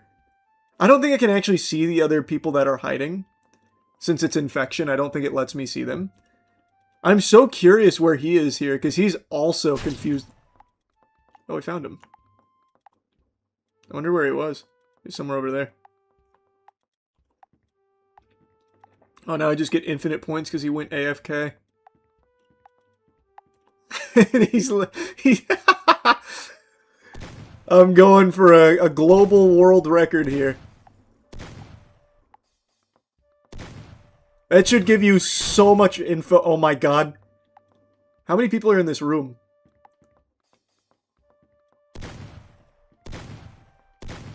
I can't believe this, man. I can't believe this. It's such a good spot.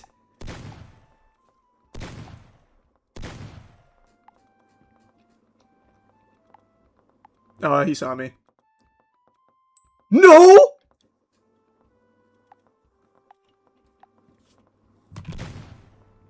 I think I cooked too hard, man. I think I found the perfect spot for this map. They have not left this starting room, by the way. They have still not left this starting room. I'm the only one left here. I can tell by the points. They have not left this starting room. Okay, maybe there's someone else here who just whistled.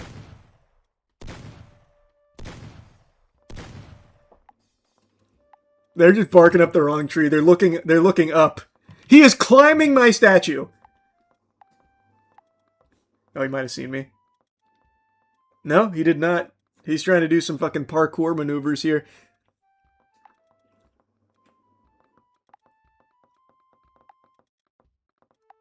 Oh, he definitely saw. Oh my god, he didn't see. Holy fuck. He saw. He didn't see.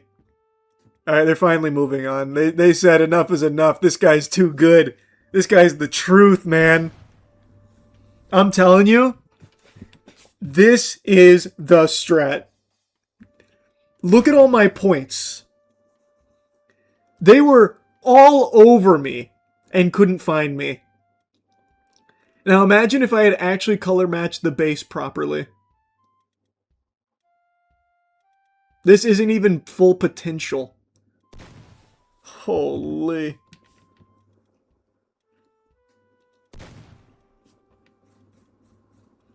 And now they have no time to find the others. I mean, it's infection though. They'll probably be fine. Is there somebody else in here? Someone else is whistling.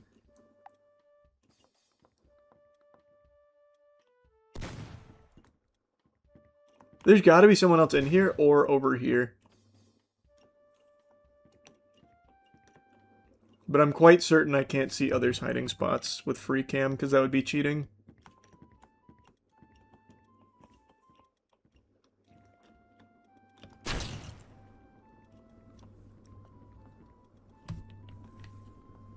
There's still 5 people left. 4 people left. We're gonna have a whole squadron out looking for me. Uh-oh, they're lagging now. Oh no, what the fuck? Oh wait, there we go, we're back.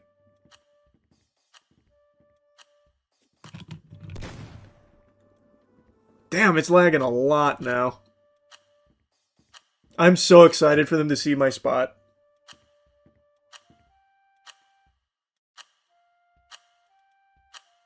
Damn, that guy really got cooked by me. He spent so long in here looking for me, they ran out of time to even look for the others in the other rooms. I went bonkers in this one. He's back too. Never found me. Turn around, Pepe, turn around. I need you to see where I am, bro. Pepe, look down.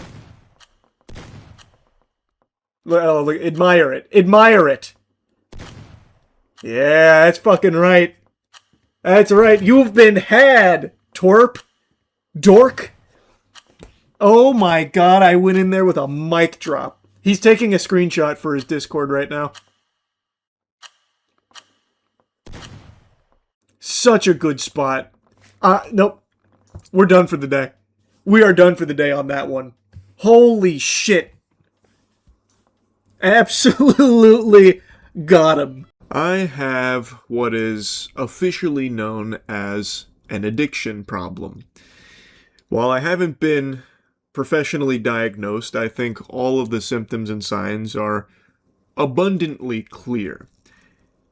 But I just disagree with that nomenclature. I don't subscribe to the idea that it's an addiction problem. I prefer to call it an addiction blessing. And as you can probably tell, this old Florida homunculus ain't looking to change it.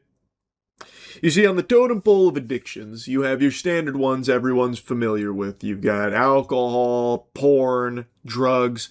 But what a lot of people don't mention is at the very top, sitting on the throne above all the others, is an addiction far more insidious and, let's be honest, far more embarrassing. Trading card addiction. And that's what I have. You see, as I've always said, drugs are temporary. Shiny cardboard is forever. And many of you might recall 6 years ago, I was lost in the whirlwind of this addiction. It had me by the nipples and it was clamped on, fucking titty twisting them. Couldn't stop myself from buying more boxes to open constantly. And Thanos, with all the Infinity Stones, couldn't stop me from buying more boxes of cards to open, specifically like Yu-Gi-Oh! And Pokemon. And also, people got the timeline super twisted, just super fucked up, because I started ripping boxes on stream all the way back in August of 2020. I started doing it in July of 2020, but those streams are lost to the ether. But there are still a few surviving streams of me ripping Yu-Gi-Oh! On stream in August. Logan Paul, when he blew up the TCG space with his Pokemon video, was a couple months later. I had already ripped 1,000 boxes by the time Logan Paul even learned how to spell Pokemon.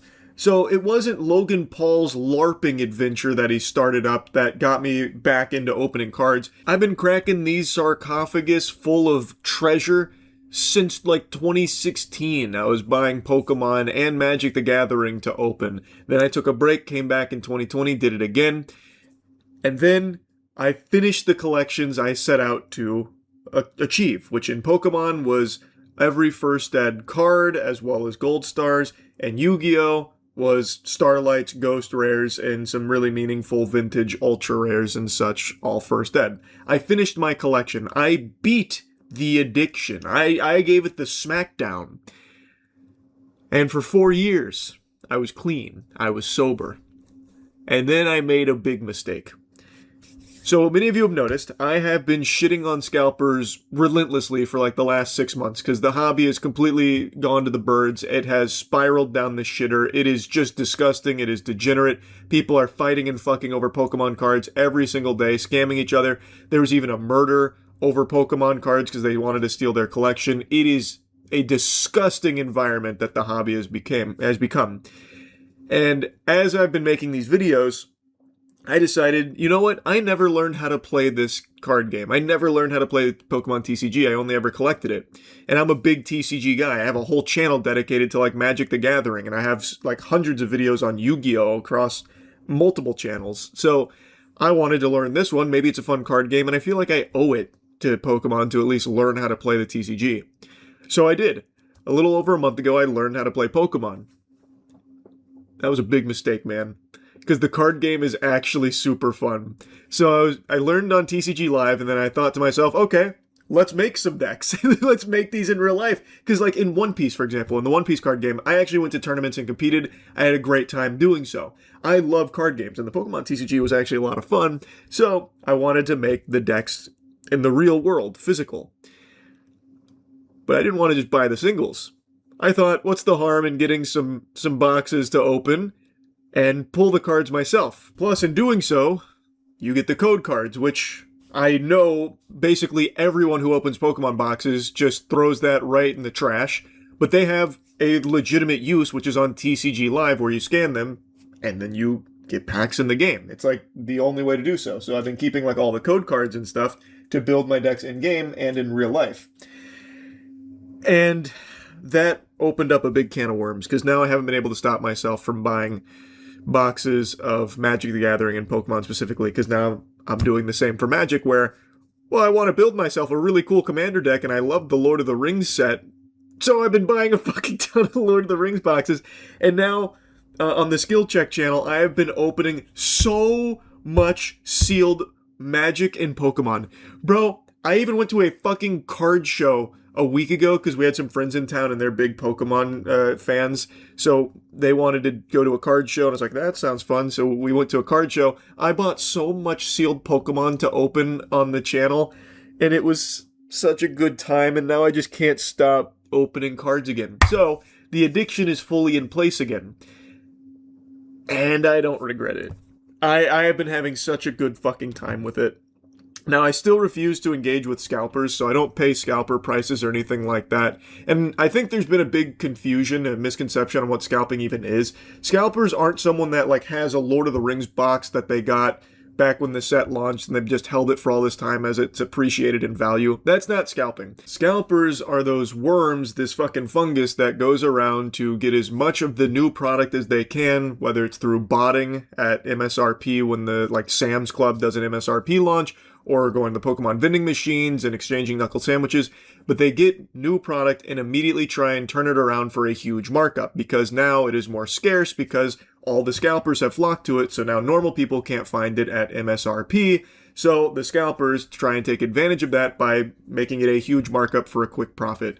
Scalping is not someone that has like a case of fucking Pokemon Forbidden Light that they got in 2018 and now all of a sudden they decide to try and sell it, while it's much higher now than it was in 2018. That's not what scalping is. Scalping is when they hit this product and immediately try and turn it around for a huge markup for a quick profit to capitalize off this new scarcity that's been introduced into this market. So they are constantly trying to just flip it immediately for a profit off of the big hype train around this product. But anyway, I just couldn't resist talking about my addiction popping off again, because I've been opening boxes like every day now on the Skill Check channel. So if you ever want to see like a bunch of card openings for Magic and Pokemon, I've been doing that shit over there daily. I wanted to show you like a little montage of some of the wackier pulls. These aren't even like the best pulls I've gotten so far, but these are just some of the really fun moments from some of the openings I've been doing with Magic, Lord of the Rings Special Edition boxes, as well as the Pokemon Convention Haul.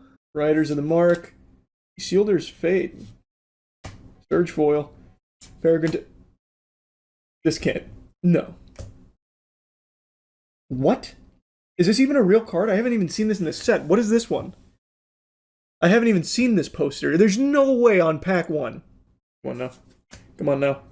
What do you got for me? Bang! Wow, a Quentin Tarantino card. Very cool foot fetish hobbit. Feasting Hobbit. Devour Food 3. What a cool keyword. Lotho. Ooh! Nice. Battle of Bywater. Surge Foil. Elrond. Oh my god! Mount Doom! Oh, it's not foil though. Fuck. Bro, I'm already cooking. Are all of the special edition boxes like this? Do they all have just a ton of poster cards? Like, is that just how it goes? This card, even not foil, 180 clams, bro. Holy Toledo. The Shire. Arboreal Alliance. Ooh, Surge, King of Oathbreakers, and... Oh! Yavimaya? Oh, there's something else there, too. Oh, there's nothing. That's a good card, actually. That's a really good card. I shouldn't say nothing. Whenever another creature enters, gain a life. Actual just banger card. I think the Surge Yavimaya is also a juicer. I'm pretty sure it is. Oh my god! $365 for the Surge Foil Yavimaya? What? We are going ballistic in here. The fuck is this thing? I've never seen this card in all of the boxes I've opened. They got Treebeard in here? Why does he look so goofy? Take a look at that guy. He looks like the Globgo Glabgla. Can you see him? It's not focusing super well. There it goes. Actually looks like the fucking Schmibble Gibble Gibble Gibble Gibble Gup Gup. Surge Elven Chorus. And... Bro, what? Another poster. It's the same one I got, but this time non-foil. That's kind of cringe. That's actually kind of cringe they did that to me. That's... You hate to see that. Surge Foil Shag Rat Loot Bearer. Not exactly the Surge Foil you want to see there. Oh, right into a Faramir. Yikes. Ah! And it's just that easy. And it's just that easy. Yep. Yep. Last March of the Ints. Non-foil, by the way, is $150. I'm waiting for foil to load. Foil, 235.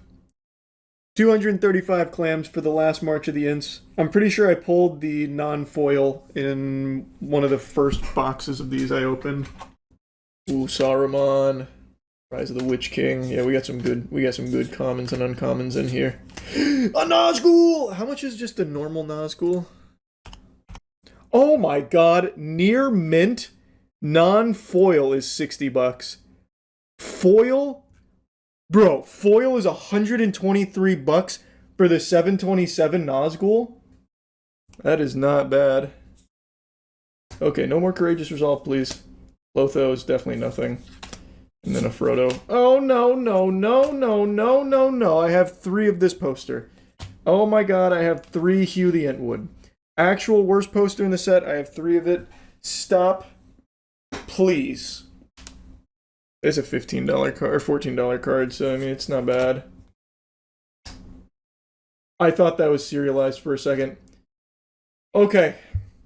Finally, a juicer. Okay. Bro, I really thought that was serialized. Maybe it is. Let me take a closer inspection. Yeah, upon closer inspection, I'm not seeing X out of 100. Not serialized.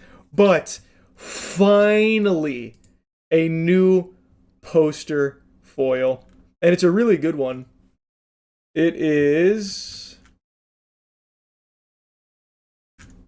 I can't be right. Hold on. Wow. No, it is $300. I thought it was like $150. Wow, the Palantir. 300 clams.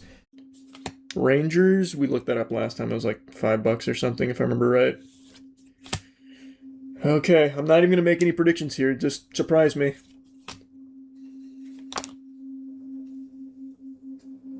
There's no way. There's no way. There is no way I've just pulled my fourth poster Hugh the Entwood. My fourth Hugh the Entwood poster. Or is it third? Third or fourth? I can't remember. I have 2 poster foil Hugh the Entwoods now. And then I think I have 2 non-foil. That is tragic. That is my least favorite card in Magic the Gathering history. I want it to be known. And you couldn't even do me the kindness of at least being serialized or something. At least that would have been fitting. Oh, wow. I am deflated. I am very, very sad now. Holy. You cannot pass. You cannot escape Hugh the Entwood. Wow. Thank you, Bill the Pony. It's good to see you. I actually... Yeah, that made up for it. Yeah, I made up for it. Okay. Can't be that mad anymore. Cannot be that mad anymore. It's not foil, though, which is a shame. If it was foil, it's $1,000. Non-foil is $270. Wow. Wow. That's hot.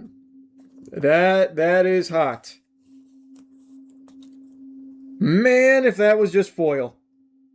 Still looks beautiful. That shit is precious, man. Just wasn't foil, which hurts me a little bit. Here, I'll set it up like that. That looks cool.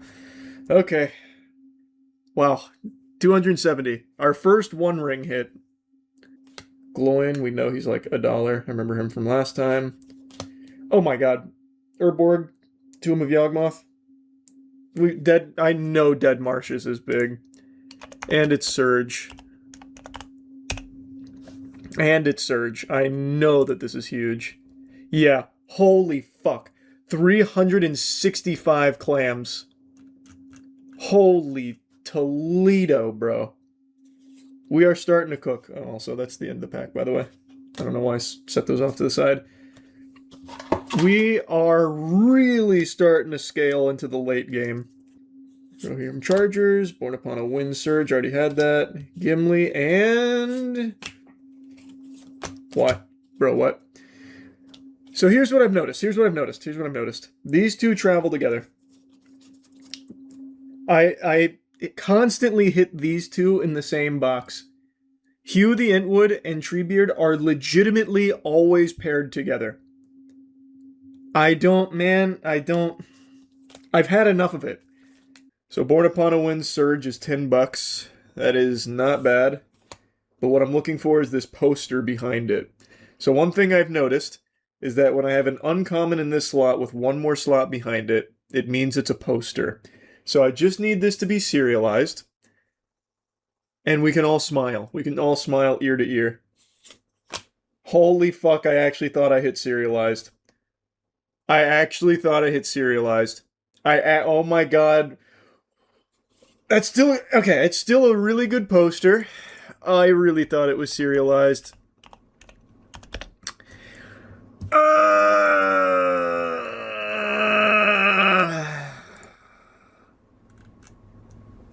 Wow, wait, this is a... Whoa, this is... Whoa!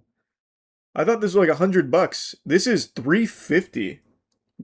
Poster foil? $350. I genuinely thought we just hit serialized off rip.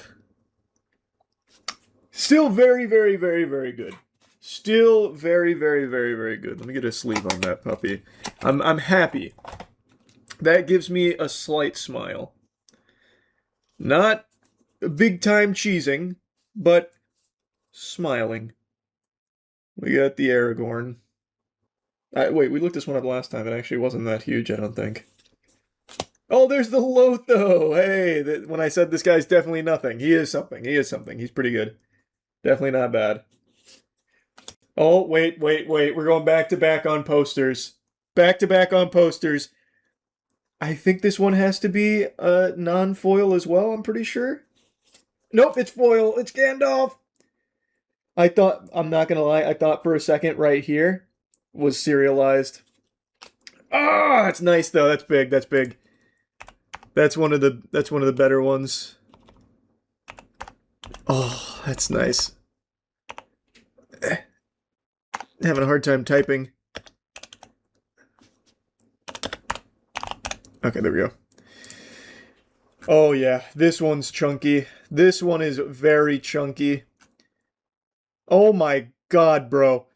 Near mint foil for Gandalf is 514, excuse me. 514 for the Gandalf the White poster foil. This is our juiciest box yet. Somehow we keep getting juicier boxes, bro. We keep getting juicier boxes. Let's go. Let's fucking go.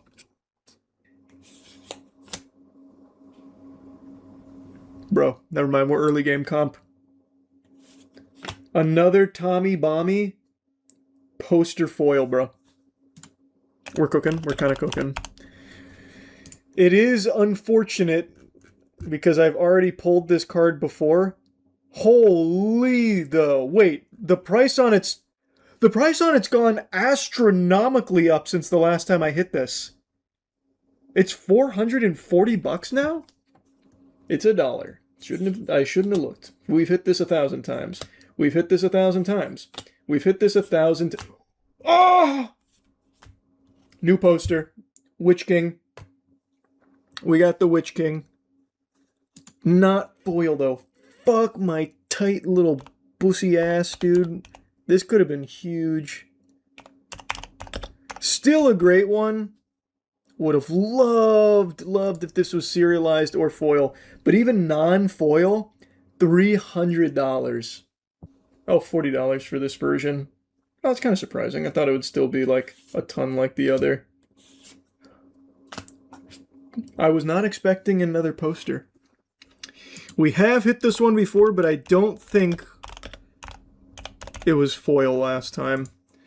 Watcher in the Water foil, $80. I think. Let me double check.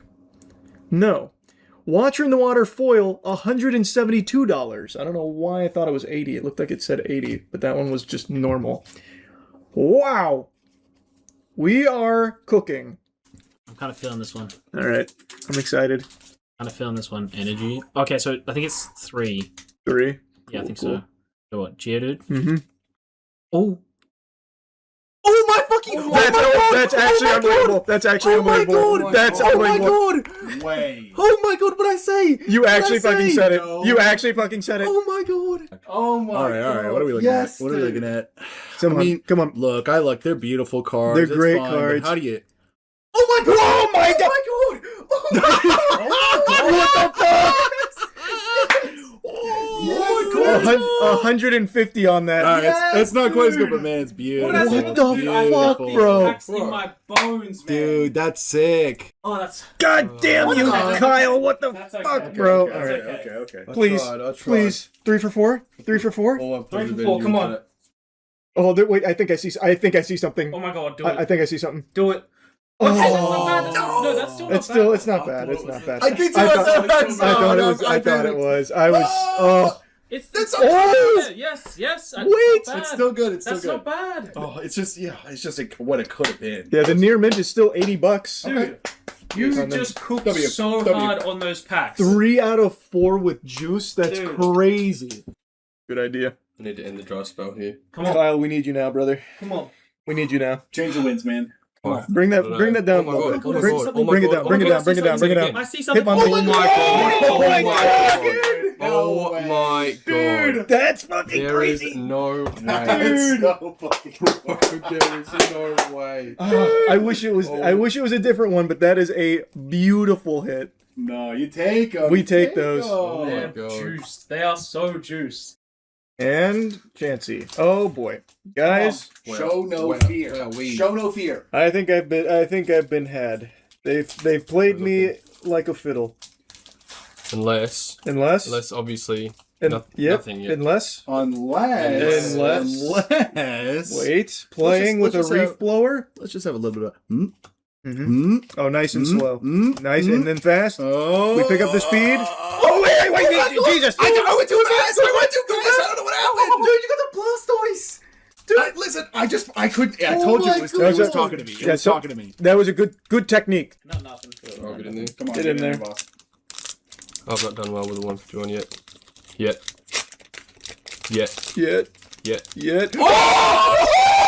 Oh my god! No way. Oh my god! Let's go! No, he didn't! I looked away for 1 second. That's all it took. Oh my god! It's disgusting. Hey, man.